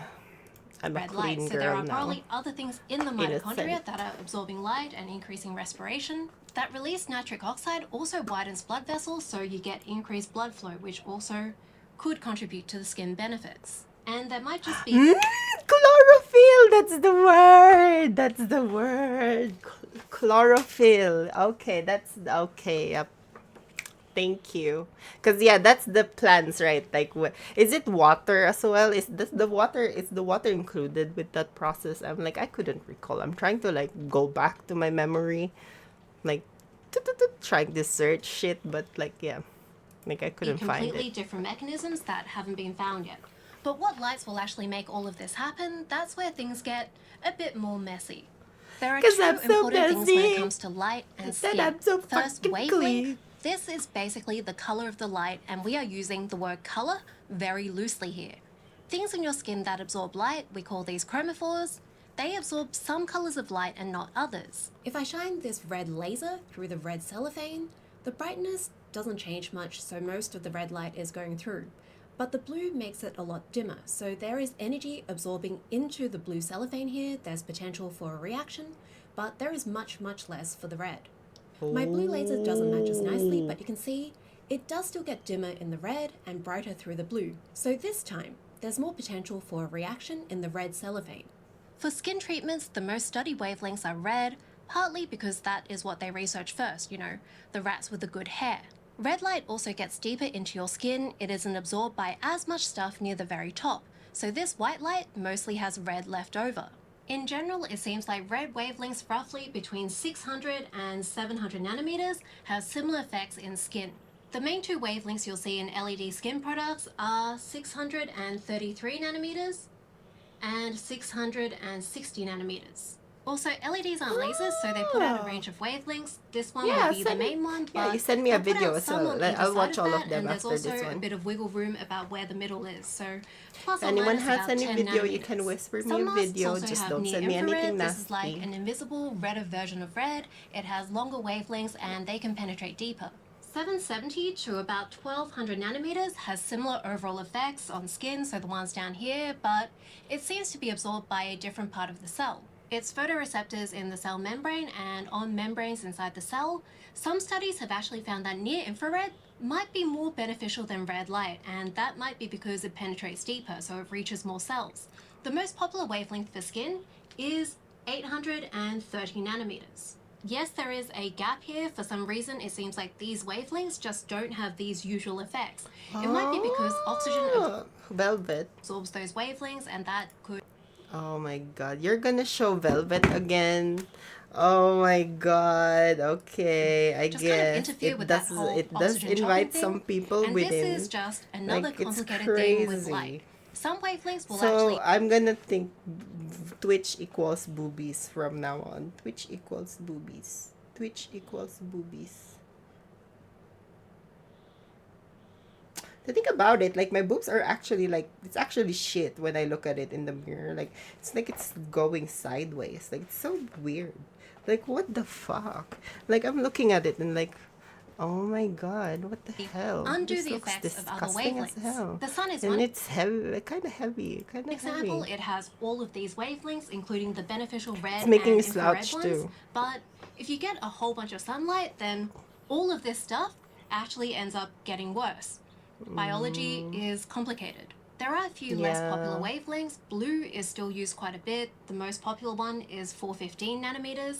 It's mostly used for acne, so blue light gets absorbed by substances, which are called porphyrins, inside acne bacteria. And this makes free radicals, which kill the bacteria. It is a lot like how benzoyl peroxide works. But blue light can also make the brown hyperpigmentation marks that Oh you yeah, might by get the way, after you can acne just send me go the darker, velvet and they video, might I hang around for guess. longer. So the light giveth and taketh away. Yellow might do something anti-aging-ish, so these sorts of effects, but there's a lot less evidence for it. For green, there is even less. That's wavelength. The other big thing we care about is dose. How much light are we getting? And again, it's kind of messy, and those quotation marks are there for a reason, because how much light isn't actually... This is what the video a while ago was saying with like the weight and all that. I think they all play a factor, because your weight does tell like how much skin you've got in your, like, you know, in your shit. I mean, I don't know. A straightforward question. Light is kind of like balls being thrown into your skin, and the official definition of dose is the total weight of the balls. But there are a whole bunch of other factors that Did she change what just say effect balls? the same total dose can do. This is just a few of them. So let's say you have 10 light balls. Fluence is how spread out the balls Oh, are she on the said skin. bulbs. Oh my Power god. is how quickly the balls are shot towards the skin. Irradiance is probably the most useful number. It is a mix of fluence and power. It's essentially how bright the light is, but it doesn't tell you the total dose unless you also take into account the treatment time, how long the light is shooting into your skin. There's also how you split this up, 1 big session a week versus 3 smaller ones. Also, how far the light is from your skin. If you have the light pushing into your skin, then it will mostly go in, but if it's further away, then a lot of that will actually get reflected. There are estimates where it's 60%, even 90% of the light just bouncing right off. So it's okay, because there's different types of products. I'm checking it on fucking Amazon right now. Like, there's different type of products for it. Some of them are indeed contact, so that's what that method is. Like, there are some that are also pads, more kind of like, you know, away from you. So that the non-contact is less effective, basically, due to the losses. I see. So I want the one with like the massage. I want something that does the massage, like, something like that, so that I could just like put it in my hip or whatever, and then it's just gonna keep doing that. Pressure from the tool pushing into your skin also makes skin absorb better. For example, it pushes the blood away. So the World Association for Biomodulation Therapy, I know how their logo looks. It has on versus off skin as one of the essential things you need to report in clinical trials. And this is all really annoying because the studies out there don't all match, so it's really hard to compare because all of these things actually make a difference. This leads me onto a myth about red light masks that I've been seeing a lot. There was this video from a med student, Aviva Carter, that went viral last year. It's this idea that red light masks are useless because if you average out the brightness of the LEDs over the whole mask, it ends up being pretty weak, and you may as well use a higher powered panel for a shorter period of time. The overall dose, the number of balls going into your skin, is all that matters. I tested it, and masks are the worst way to do red light therapy by far. It would be impossible to ever make a good one. Because LED light therapy requires an extreme amount of light. If I take a general average of the whole surface, I get a pathetic 2 milliwatts per centimeter squared. For perspective, to get the same amount of total red light shown to reduce wrinkles in this Omnilux panel study, it would require wearing the mask for 17.5 hours. I can get the same amount of total light with 6 seconds on my panel rig as a 10-minute mask session. I'm summarizing papers with dose and outcome information as a public resource. But compressing this dose information into just one single number doesn't actually work. The idea that the total dose is all that matters, it doesn't matter if you get the red balls over 15 seconds or 15 minutes, this is called the Bunsen-Roscoe law of reciprocity. I'm so glad I got that right. Turns out this law is more of a gentle suggestion. It breaks all the time with light treatments. Again, biology is complicated. So it's more of a like just a like a guidance, basically. A lot of things in this world are guidances. Like, it's not really something you need to follow as, like, you know, as rigid as it is. But basically that tells that everyone's tolerance and condition are different to one another. And yeah, it's probably, I'm gonna assume it's a curve. Probably it's like gonna be some sort of curve like that. Eating 3 meals in the morning doesn't give the same result as spacing them out throughout the day. Your body doesn't process the food/light in the same way. With light treatments, there's something called a biphasic dose response. As we go across from left to right, we are increasing the amount of light. It seems like if you don't have enough light, then you get no effects, but eventually, if you keep increasing, you pass the threshold, and the more light you use, the greater the effects you get. But at some point, you end up getting too much light, and your effects decrease. And It is a curve. eventually, you can actually get negative effects from having too much light. Like a Possible sunburn. explanations for this: you might be chopping up the oxygen too fast and generating too many free radicals. It might be because of heat. Anecdotally, the main obvious issues in this area are irritation and hyperpigmentation. So again, the light giveth and taketh away.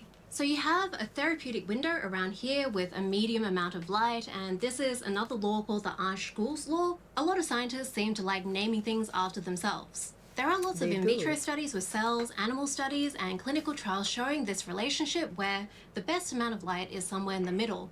This is just a handful of the ones relevant to skin. And to add more complexity, this relationship isn't just for the intensity or brightness of the light, the irradiance, but it's also with the total amount of light, so the energy or dose.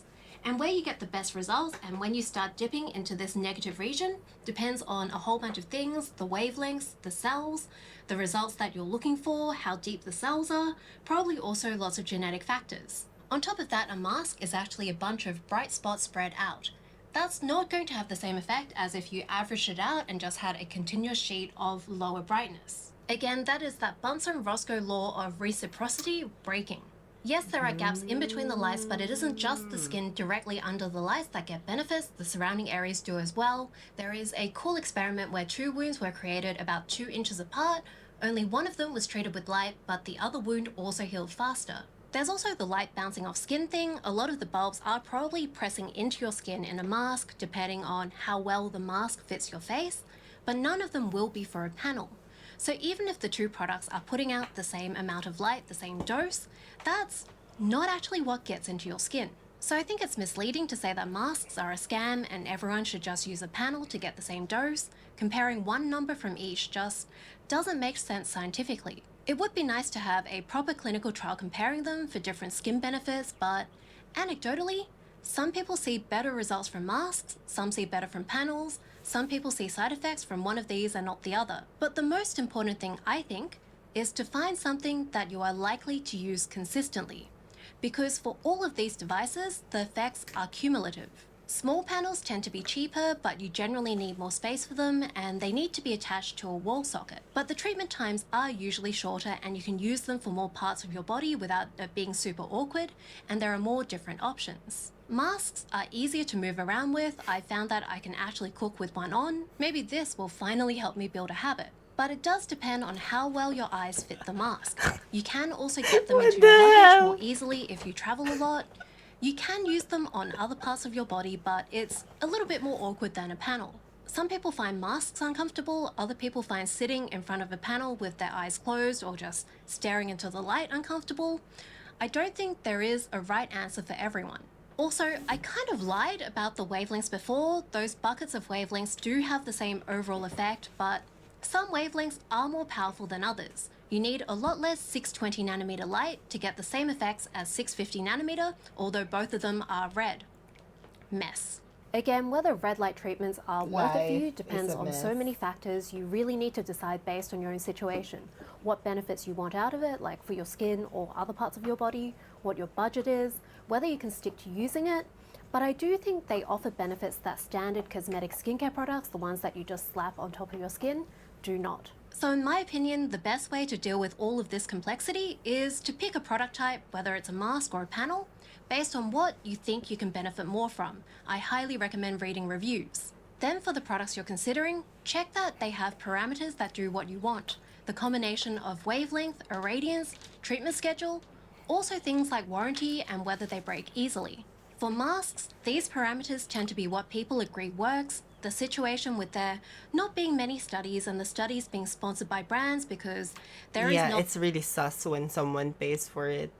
It kind of makes sense if it's an association with a common purpose. Like, like an organization that works together to like say improve the quality of chips being used in electronics, for example, like by other institutes, universities, and colleges. That would make sense because you all want that same purpose, which is to progressively improve things. But yeah, it's kind of different when it's like one company pays for the basically sponsor the study and or commission, sorry, and then putting that thing into like basically having that sort of expectation in return, like, oh, we're gonna like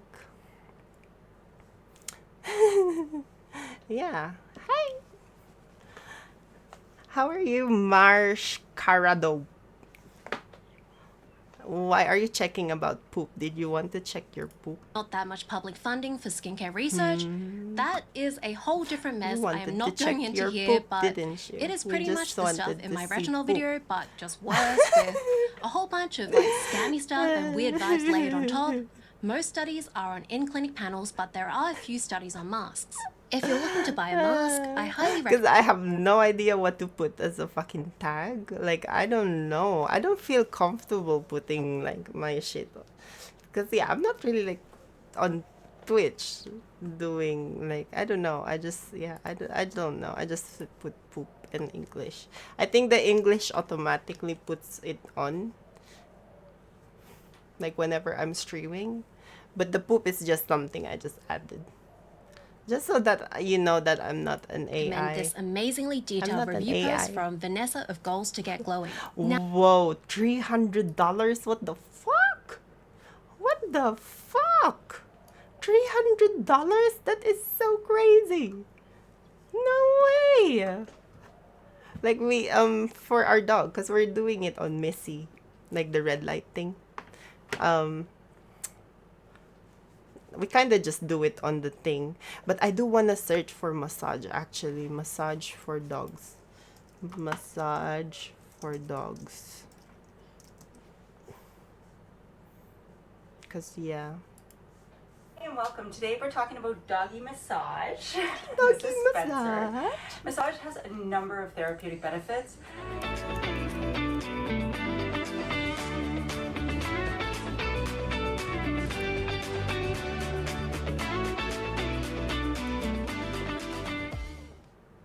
There are so many benefits for massage for dogs. It helps to improve circulation and blood flow, enhancing injury recovery and boosting the immune system. Decreases muscular tension and pain, improving movement, helps to alleviate stress and anxiety, and overall it just helps your dog feel good. But in addition to those therapeutic benefits, it also helps you connect with your dog, helps promote relaxation and mobility, and helps you stay informed of your dog's overall well-being as you kind of touch your dog and notice if there's any new lumps, bumps, or anything else going on with your pup.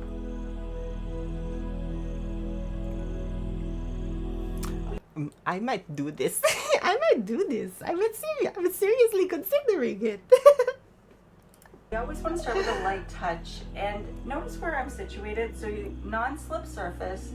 My dog is on a comfortable bed, and I am actually sitting up on a little cushion to help with my lower back as well, so that my alignment, my posture is better. And I'm always going to have a hand on him. This helps to be a little bit more therapeutic and not startle your dog. Oh my god, you did send me a few videos, big guy, and then I suddenly went to dogs. Oh my god, give me a second. I'm gonna watch the video you sent me, okay? This is your daily dose of cats. Yeah, send it to me. Okay, I'm putting groceries away and I hear a noise. Get out. Get out. Absolutely not. You look amazing. You look amazing. You look so handsome.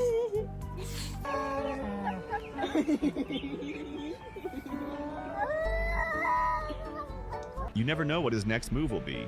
Oh. See, that's the problem right there. What is that? The topinator. See, the topinator hooked up to the motor. The motor ain't pushing enough. Hello. Will you guys please get your lazy little furry butts out of bed? Your mom and I do so much to support you, and this is the best. This is what we get from you. How to say I love you in cat language?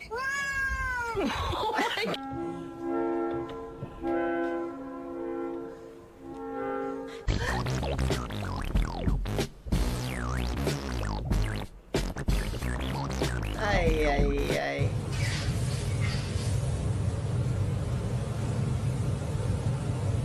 Get your ass out there with them damn kids. Don't come back in. Brad, can you turn that off, please? Thanks. Thank you. That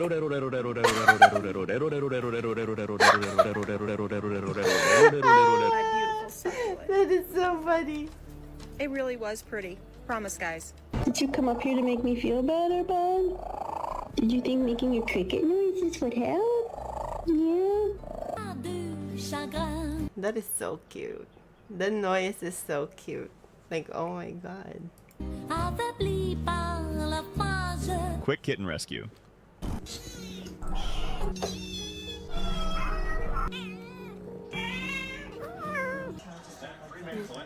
Oh my god, look at the control. Yay! You guys know what my current POV looks like? What is your problem? Call myself a cat guy. She's not a cat. She's not a human cat, like cat human. There's no escape from this trap.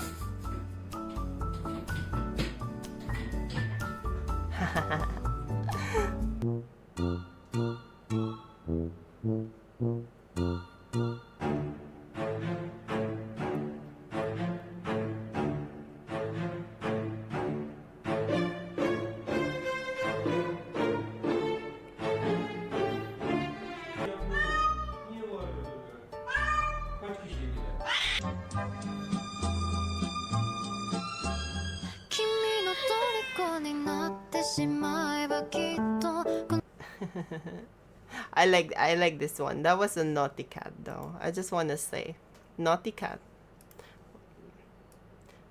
Okay, I'll watch that in a second.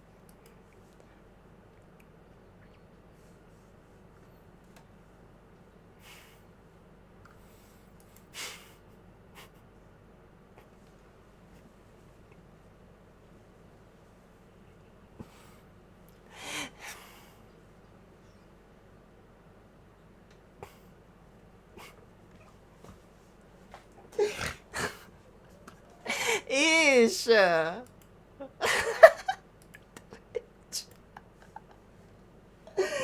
my god.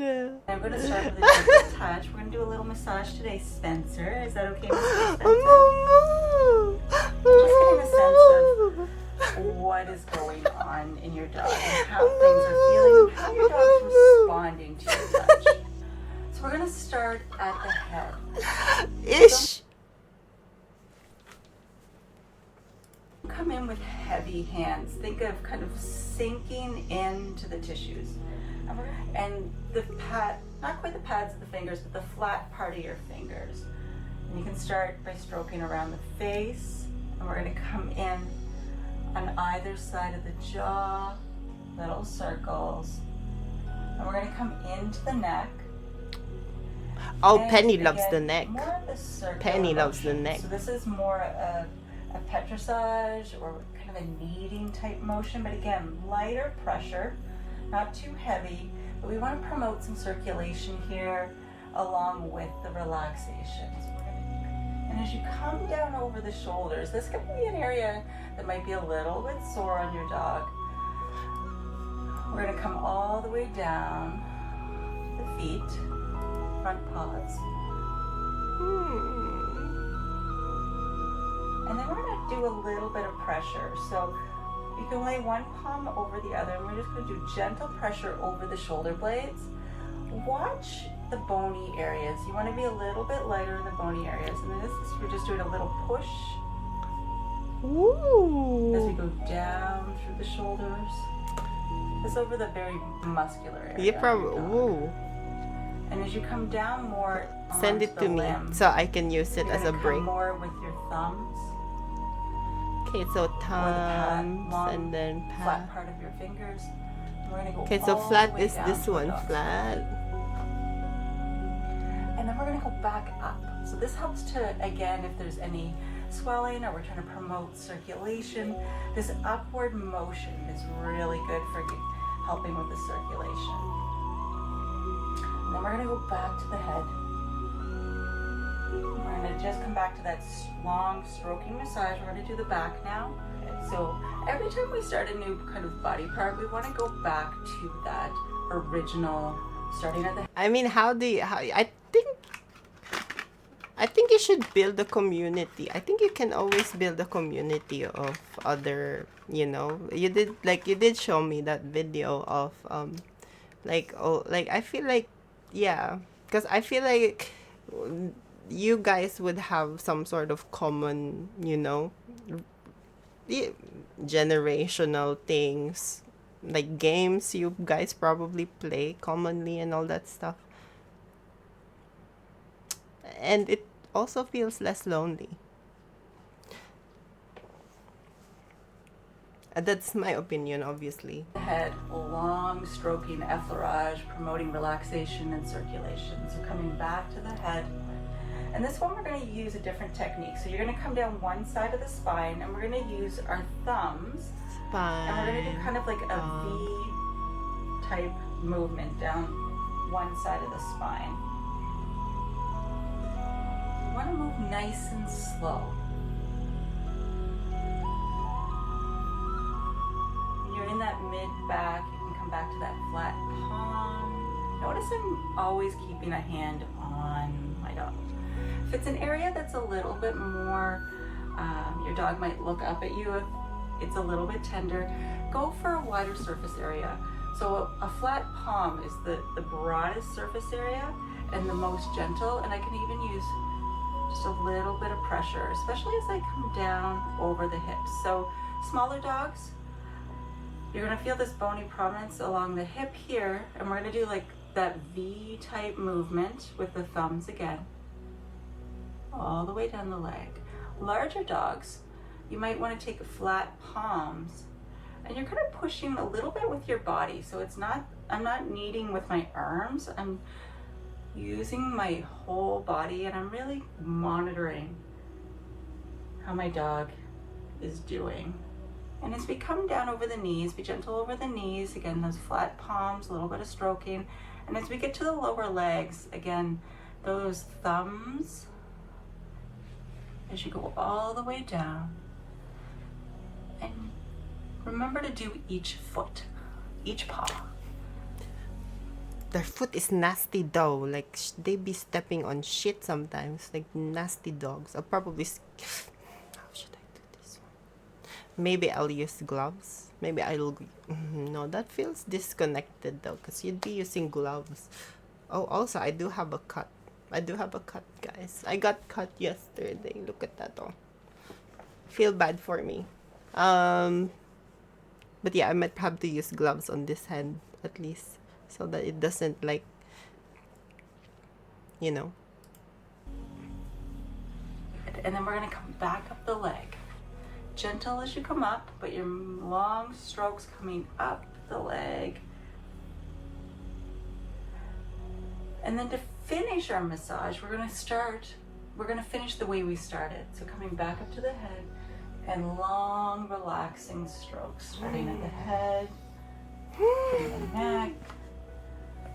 This music is so relaxing. I just want to sleep now. Going down the limbs, back up.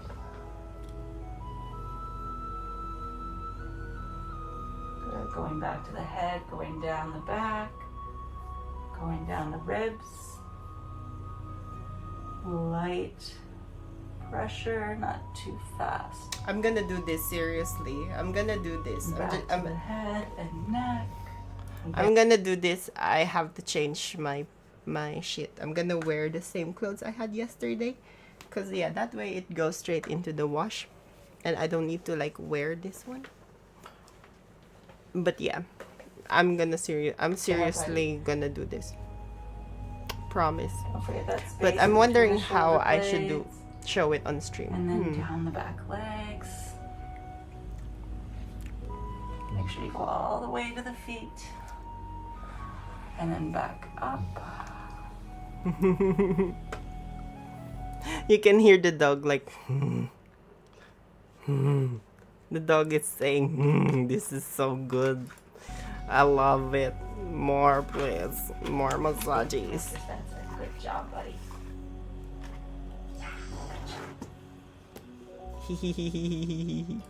I'm gonna try that. I'm gonna try that after my videos. I'm gonna watch this video that big guy sent me about Nothing says nature more than a luscious green forest or a grassy green hillside. But why green? Why are almost all plants this color? I mean, sure, they use the green pigment chlorophyll for photosynthesis, but why is chlorophyll green? Now, scientists don't actually know for sure, but one idea is that it might be a way for plants to protect themselves against fluctuating light from the sun. You might think that green is just as good as any other color, but it's actually kind of a surprising choice for a plant. You see, plants get energy by absorbing sunlight, so you'd think they'd want to soak up as much of it as they can. But if they managed to absorb all of the light that hit them, they'd be black, which they're definitely not. And the fact that they look green tells us that that's the color they reflect the most of. Now, what's weird about that is that green is one of the colors that the sun emits the most of. Yet for some reason, plants reject this huge portion of the sun's rays. And according to a paper that came out in June 2020, scientists believe they just might have figured out why. The team behind the study, led by a group at UC Riverside, proposed that maybe plants aren't trying to absorb as much light as possible. Maybe they're also trying to absorb light that doesn't fluctuate too much. Because imagine you're a leaf in a jungle canopy. The shadows of the leaves above are constantly shifting, meaning the amount of sunlight that falls on you can vary a lot from moment to moment. But a plant is kind of like an electric power grid. It's vulnerable to sudden changes. Like a surge in power can damage cells, whereas a sudden drop in power can mean the plant doesn't have enough juice to keep functioning. So in nature, there's all this variability in the amount of sunlight reaching a plant, and somehow it needs to regulate the amount of light it takes in so it never gets a harmful surge or drop in power. And the researchers think that the colors plants absorb can help them do that. See, while plants reject green light, they absorb multiple other colors of light from either end of the spectrum. Bluer wavelengths have more energy than green, while redder ones have less. And the researchers hypothesized that the plant averages out the energy from the different wavelengths of light it absorbs, making it more resistant to sudden shocks. The key here is that the amount of light from each wavelength can vary independently from moment to moment. So a surge in solar energy at, say, red wavelengths should be less destructive if it's averaged out among all the other wavelengths the plant absorbs. And according to the team's hypothesis, plants are fine-tuned by evolution to absorb exactly the wavelengths that will balance each other out most effectively. If plants absorbed all the light from the sun, they'd be much more— What game? Send me what game. If it's something you think I'd enjoy, show it to me. Vulnerable to its fluctuations. To investigate their idea, the researchers made a simple simulation of a chloroplast, the part of the plant where photosynthesis happens, and designed it to absorb energy from just 2 colors of light. They wanted to test how simulated chloroplasts would deal with the same kind of variability natural ones face. So they used—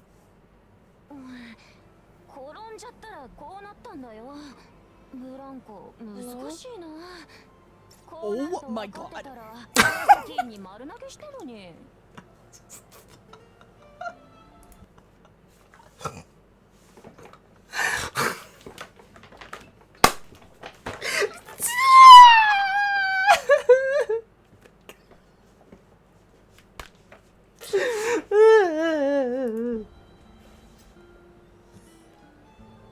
You keep showing me this nasty. Oh my god, look at these people. Look at these people. And it's a moving too. What the fuck? It's a moving too. What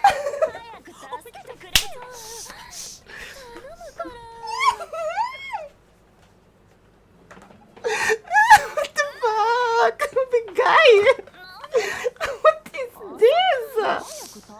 She's always stuck. Look, she's stuck because she tried to build a swing. But she already recognizes that she made a mistake because she said building a swing is clearly difficult. This feels wrong. She should've just waited until I did it. So. It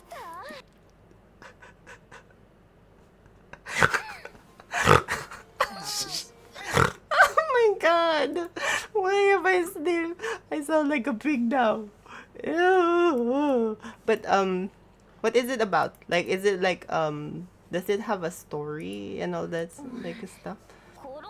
Like I'm hearing it already. Like it sounds nasty already. But I was so surprised to see that. What the hell? And I saw the feet. Oh my god. Quentin Tarantino was gonna buy that shit. That's definitely something that I could tell you. Used simulated sunlight and varied its brightness over time. And they learned a few things. For one, the amount of power that came out the end of the network depended on which two wavelengths the plant was absorbing, which makes sense. Sunlight has different intensities at different wavelengths. The more sunlight there is to absorb at those wavelengths, the more power the plant can produce. But it turned out that the difference between the two input wavelengths also mattered a lot. When the difference between the two wavelengths was too large, the molecular network didn't do enough to even out the noise. On the other hand, if the difference was too small, the signal got dampened too much, and the output was too low. So the best combination seemed to be sort of a compromise. Just the right wavelengths to absorb enough sunlight in the first place, and just enough difference between the wavelengths to handle fluctuations. And that wasn't all. The scientists could even use the model to predict what color different photosynthesizing life forms should be based only on the sunlight in their environment. As they expected, the model told them that the ideal color for plants in normal sunlight is green. But it also showed that under a dense canopy of trees, a shade of purple is the optimal color. And sure enough, there are certain photosynthesizing bacteria living in dense forests that are exactly that shade. So it seems like, once again, evolution has solved a complex physics problem that we didn't even know it was working on. It's narrow. Wait, he didn't. So why is it? Okay, so basically it's green because green basically allows them to trap the light until trap the light during times where the sun doesn't emit as much. Oh my god. What? Why? Well, I want to know. Like, I want to know. Also, I want to massage my dogs. I'm not gonna lie. Like, that massage video really convinced me. Like, I'm actually thinking of changing my clothes.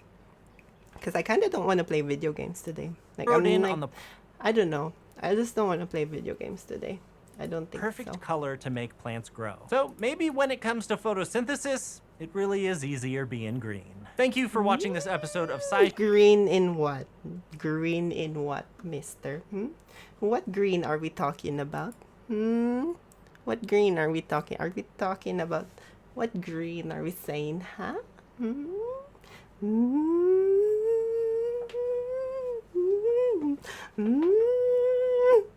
Also, I need to like move my shit into like the other monitor. So in a second, you're gonna see me from the other camera. Don't judge the way I didn't make our beds today. I didn't make the bed today. I just left them there so it airs out. Apparently, you need to like let your apparently you need to make your don't make your bed right away. Let it like dry out, because if you don't let it dry out, the fucking germs from your sweat will actually start living in there.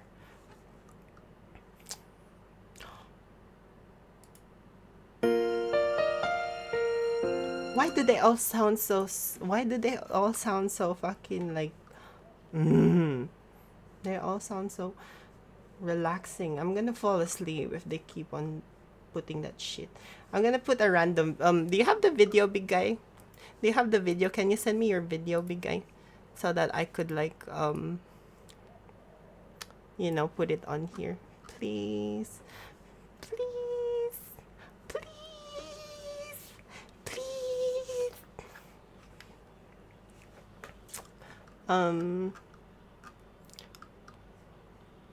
Yeah, give it to me. Give it to me. Oh, baby, give it to me. Let me espresso.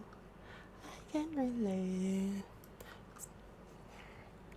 Are you sending the video? Hello? I got this one, boy.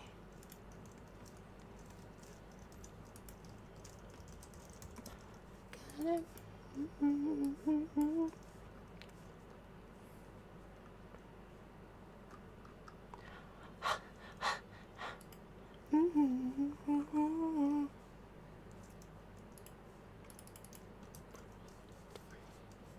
so how am I gonna add you? Every night, oh, it's ending.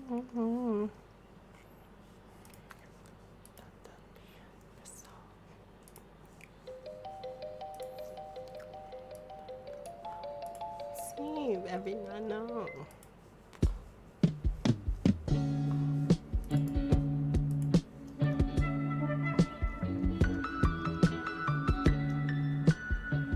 Ooh, I like this song. I like the vibe. I like the vibe that Granny is giving. Oh my god, and I love this dress. Oh my god. Go, Gran. Go, girl. You go. You go. Oh my god. But sorry. Oh my god, I played this game before. I was just asking Cream. I think this is Don't Starve. I kind of want to play it again, but I kind of suck at this sort of. This is Don't Starve Together, or Don't Starve. Yeah, have you played it? Do you want to play it one time? I like playing it. I love this game. It's like I could stay in that game for like hours. Well, that's the very first game. The people that fucking made me scared of Discord. Yeah, you should play it. It's fun. It's chill. It's actually funny, like when you play together. And it has like some sort of new shit every now and then.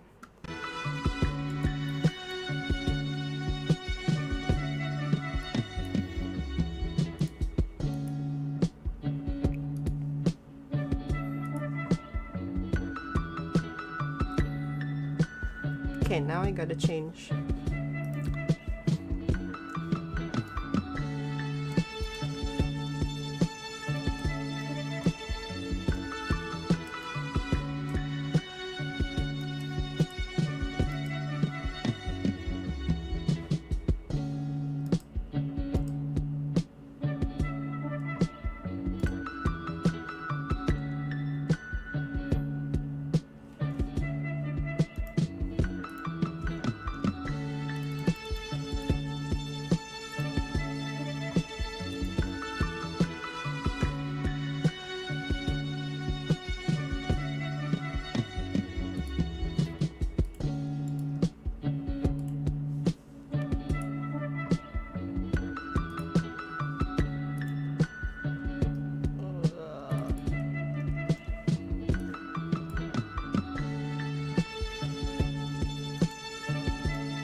Thank you so much, President Donald Trump. I love you, President Donald Trump. Thank you so much, President Donald Trump. I appreciate your service. Thank you so much, President Donald Trump. Thank you so much, President Donald Trump. I appreciate the service. Thank you so much. Okay, I'm gonna disappear again because I'm fixing something on my back end.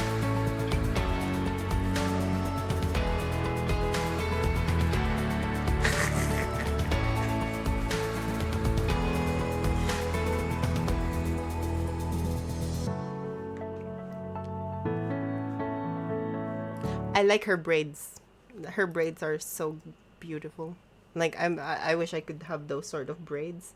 Apparently they don't. I'm not sure if they shower it, but yeah, I think they shower it when they get rid of the.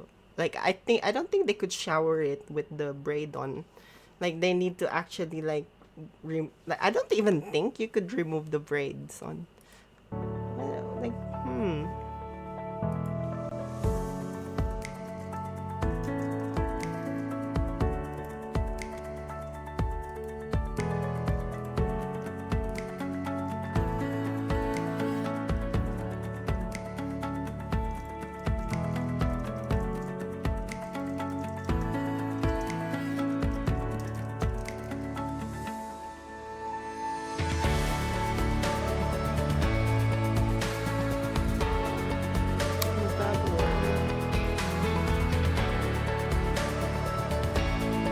no.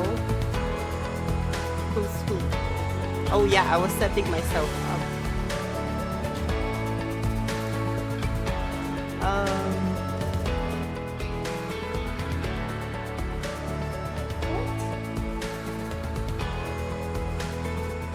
What? Why? Why would I get the OBS back? This one? This one? Now I didn't have time because usually.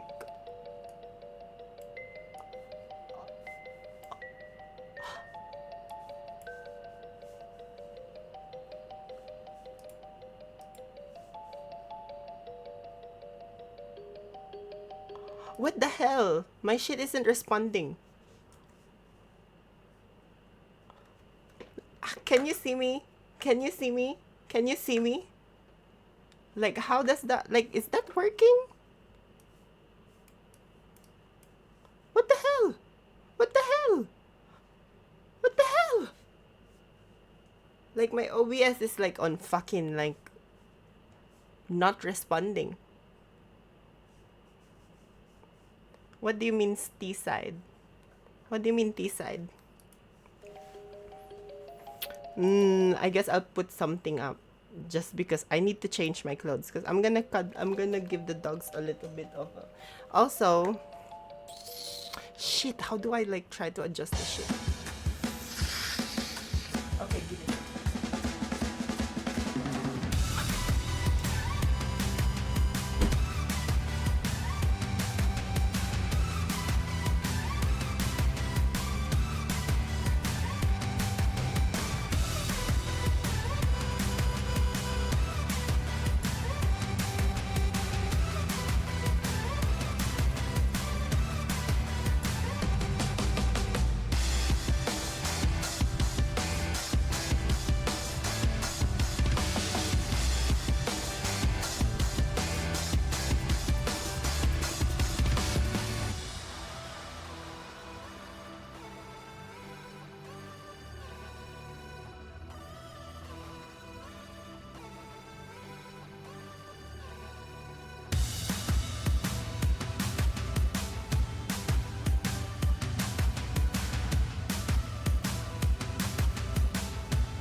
Oh, sorry, just setting this up. Oh my god, my screen still isn't responding. I might need to like...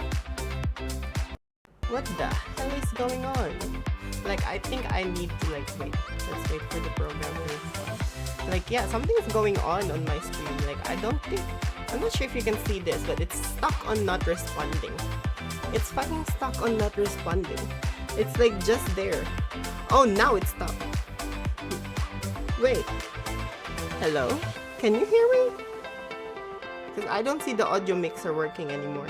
Wait, it says I'm still live. What the fuck? What the fuck? Like, oh my god, look, oh! I'm joking.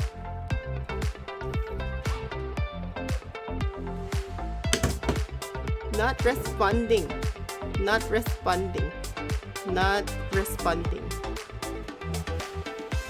But I can see the preview. Like, it's... What the fuck? What the fuck? What the fuck is going on? Like, is someone hacking? Is someone hacking my computer?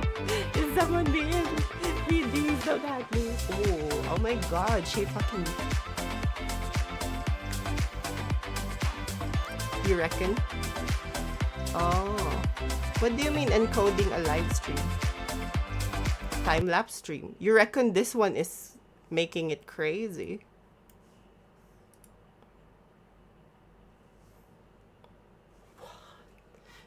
No, it's still not. Oh, no way. What the hell? What the hell? What the hell? I'm clueless. Yeah, it's OBS. It's like OBS isn't fucking responding. Like, what the hell? Sorry, I just need to put my thing on. Yeah, also I'm changing my clothes because I'm going to like give the dog some love. Yeah, I know. Like, I'm trying to move to my other camera, like, because I'm using this OBS thing. But yeah, I couldn't click anything. Like, I can see like the preview because I did open the preview before it lagged. It's showing like it's smooth. Like, it's pretty smooth. Like, but like, what the hell? What the hell? What the hell? What the hulu? Okay, I'm gonna be right back. Stay there, stay there. I'm gonna close this shit. It's probably gonna disappear. I'm sorry. I'm running it on the other computer. Oh, I'm running it on the PC. I'm not running it on the thing. Should I change to my laptop? Should I change to my laptop then? Do you reckon that would work better? My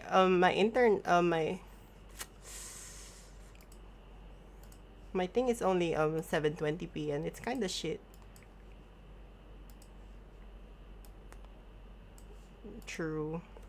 Maybe I did overload it with this one, like this thing.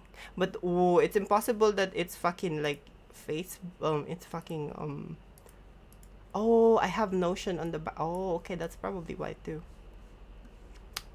Yeah, but like if I run it on my laptop, it's not gonna run at 180. Wait, I hear a car. I hear a car. Oh, also, do you know I bought magnetic eyelashes, so I can put on the illusion that I have thick eyelashes. And I was trying to apply it yesterday, but I kind of know now. I kind of know how to put it on. You know what? I'm putting it on right now so that I could show you guys. But oh shit, wait, the OBS thing isn't working yet. But no, actually I'm gonna put it on now. And then I'm gonna stop the stream. Okay? So I'm gonna put it like that. And then I'm gonna put it like that. Oh. Yeah. Because like our eyelashes are fucking not thick. Like, what the hell? Like, Jesus. I'm sorry, Lord, I'm using your name in vain. But oh my god, like what the hell? What the hell? I'm gonna use this one. Do you see that? It's a thick one. Thick version. I actually destroyed one of them. Apparently it's for like 30-ish uses. But if you actually notice, like in some places, like a lot of people wear them. Allah? Oh, the filter. You're talking about the filter. Or are you talking about this one like a side effect? I hope it doesn't destroy my eyes or something.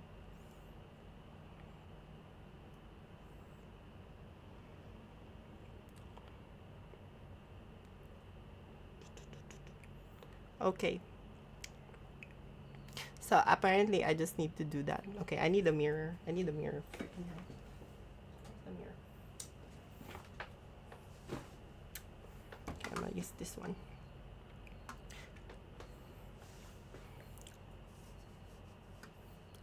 I'll open it because it's still working.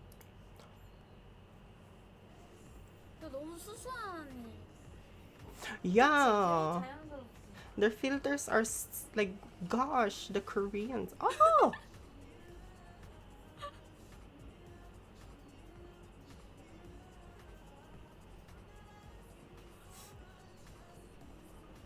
잡아봐, 잘 잡아보라고. 잘 잡아봐. 뭐해? 어머, 입 빠졌어. Oh my god, it's even adding the puppy eye. It's even adding the fucking puppy eye. Oh my god. That is so scary. Oh my god, that's fucking scary. What the fuck?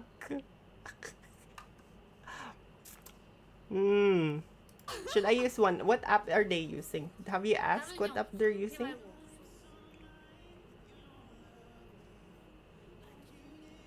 Like, it's so weird. Sorry, I'm not like that, guys. That's not what a real person looks like. I'm so sorry. I'm not vampire, okay? I'm not vampire. Just meow meow. Human. Human only. Ew. Amazon drivers. Oh my god, that's so disgusting. A delivery driver is caught on camera relieving herself in front of customers' homes just moments I mean, that after this makes dropping off sense their for the packages. tag. Because I did say Disgusted poop. homeowners So, in Woodland Hills that makes awoke sense, to right? find the Like, mess 'cause it's right on poop. their doorstep. And the surveillance So, footage shows yeah, the driver you can watch relieving that. herself not You'll be once, fine. but twice, You'll watch just that. minutes apart. Shit, I need to, The like, delivery listen. driver has already been relieved, you might say, from her job, but certainly you can't unsee this. KTLA's Carlos Sazebo is live in Woodland Hills with more. Quite a story tonight, Carlos. Yeah, we're Korean. I'm We've scared. heard the saying, when you gotta go, you just simply have to Why go. isn't it But this takes working? it to a whole nother Why level. isn't it working? An Amazon La. delivery driver leaves a nasty surprise on this Mother's Day, and she was caught in the act twice. A delivery driver for Amazon can't seem to hold it in on more than one occasion. A woman is seen about to leave an Amazon package at this porch off Yano Drive in Woodland Hills around 5:30 Mother's Day morning. But she also leaves a smelly surprise. She relieves herself, does number 1 and number 2 before pulling up her shorts and walks Ew. away. The homeowners were expecting a Mother's Day gift. When I woke up, my husband said he was going to bring me some coffee and a pastry. He went downstairs Like, and I was don't greeted honestly know, because I think they're by getting paid. I think they're not only getting one paid package, as but a second contractor. inappropriate, disgusting Like, package, those ones, they don't which really was get paid. essentially Like, like I human think a lot of feces and Amazon looked drivers to be don't urination. get paid. Tamara Bedoy and her family could You know, not like, believe they're their not even, eyes like- after watching the But footage that's from their disgusting. surveillance Like, if you're cameras. really, You like, can see the mess just that quit. she left. Like, So oh I was my really God, if you're disgusted. having issues It was with a the horrible poop, experience, like, just and my husband quit. unfortunately had Oh to my pick it God, up like- on Mother's Day. And She was not done. On another delivery later that morning, I the guess worker it's is not seen easy for a lot urinating of on the people. front I'm property of a different Woodland Hills home. She pulls down her shorts, does her business, and know, why takes isn't off it like working? nothing ever happened. I kind of like clutched my I know pearls my a little magnet bit because I'm isn't like, working, really? guys. A second What the time? It's hell? kind of like, wow, still not done. It's unclear why the driver just couldn't I think, wait to they find a should be restroom. entitled to The some incidents sort of, I happened think 20 bathroom minutes breaks apart. and all that The should be homes part. less Like, than I 1 mile understand from that one there another. would be people who would take disgusting, like, advantage very of them, disgusting. but why This is don't you something you introduce guys would never KPIs do, and all right? that stuff? No, no. She probably had Taco Bell before. Amazon reps say the driver was an independent contractor, adding in a statement, quote, "We're deeply disturbed by the unacceptable behavior of this delivery driver and apologize to the customers involved. We immediately identify the driver and they are no longer delivering on behalf of Amazon." No, is the magnet not working? Tonight, the serial feel like pooper I'm is without a embarrassing job. Certainly not a Mother's Day surprise anybody wants to wake up to. See, I couldn't put it Reporting live tonight on. from What the Woodland Hills. hell? Carlos Salcedo, KTLA Like, it doesn't seem to like stick Unbelievable on my story, fucking Carlos. Thank thing. you.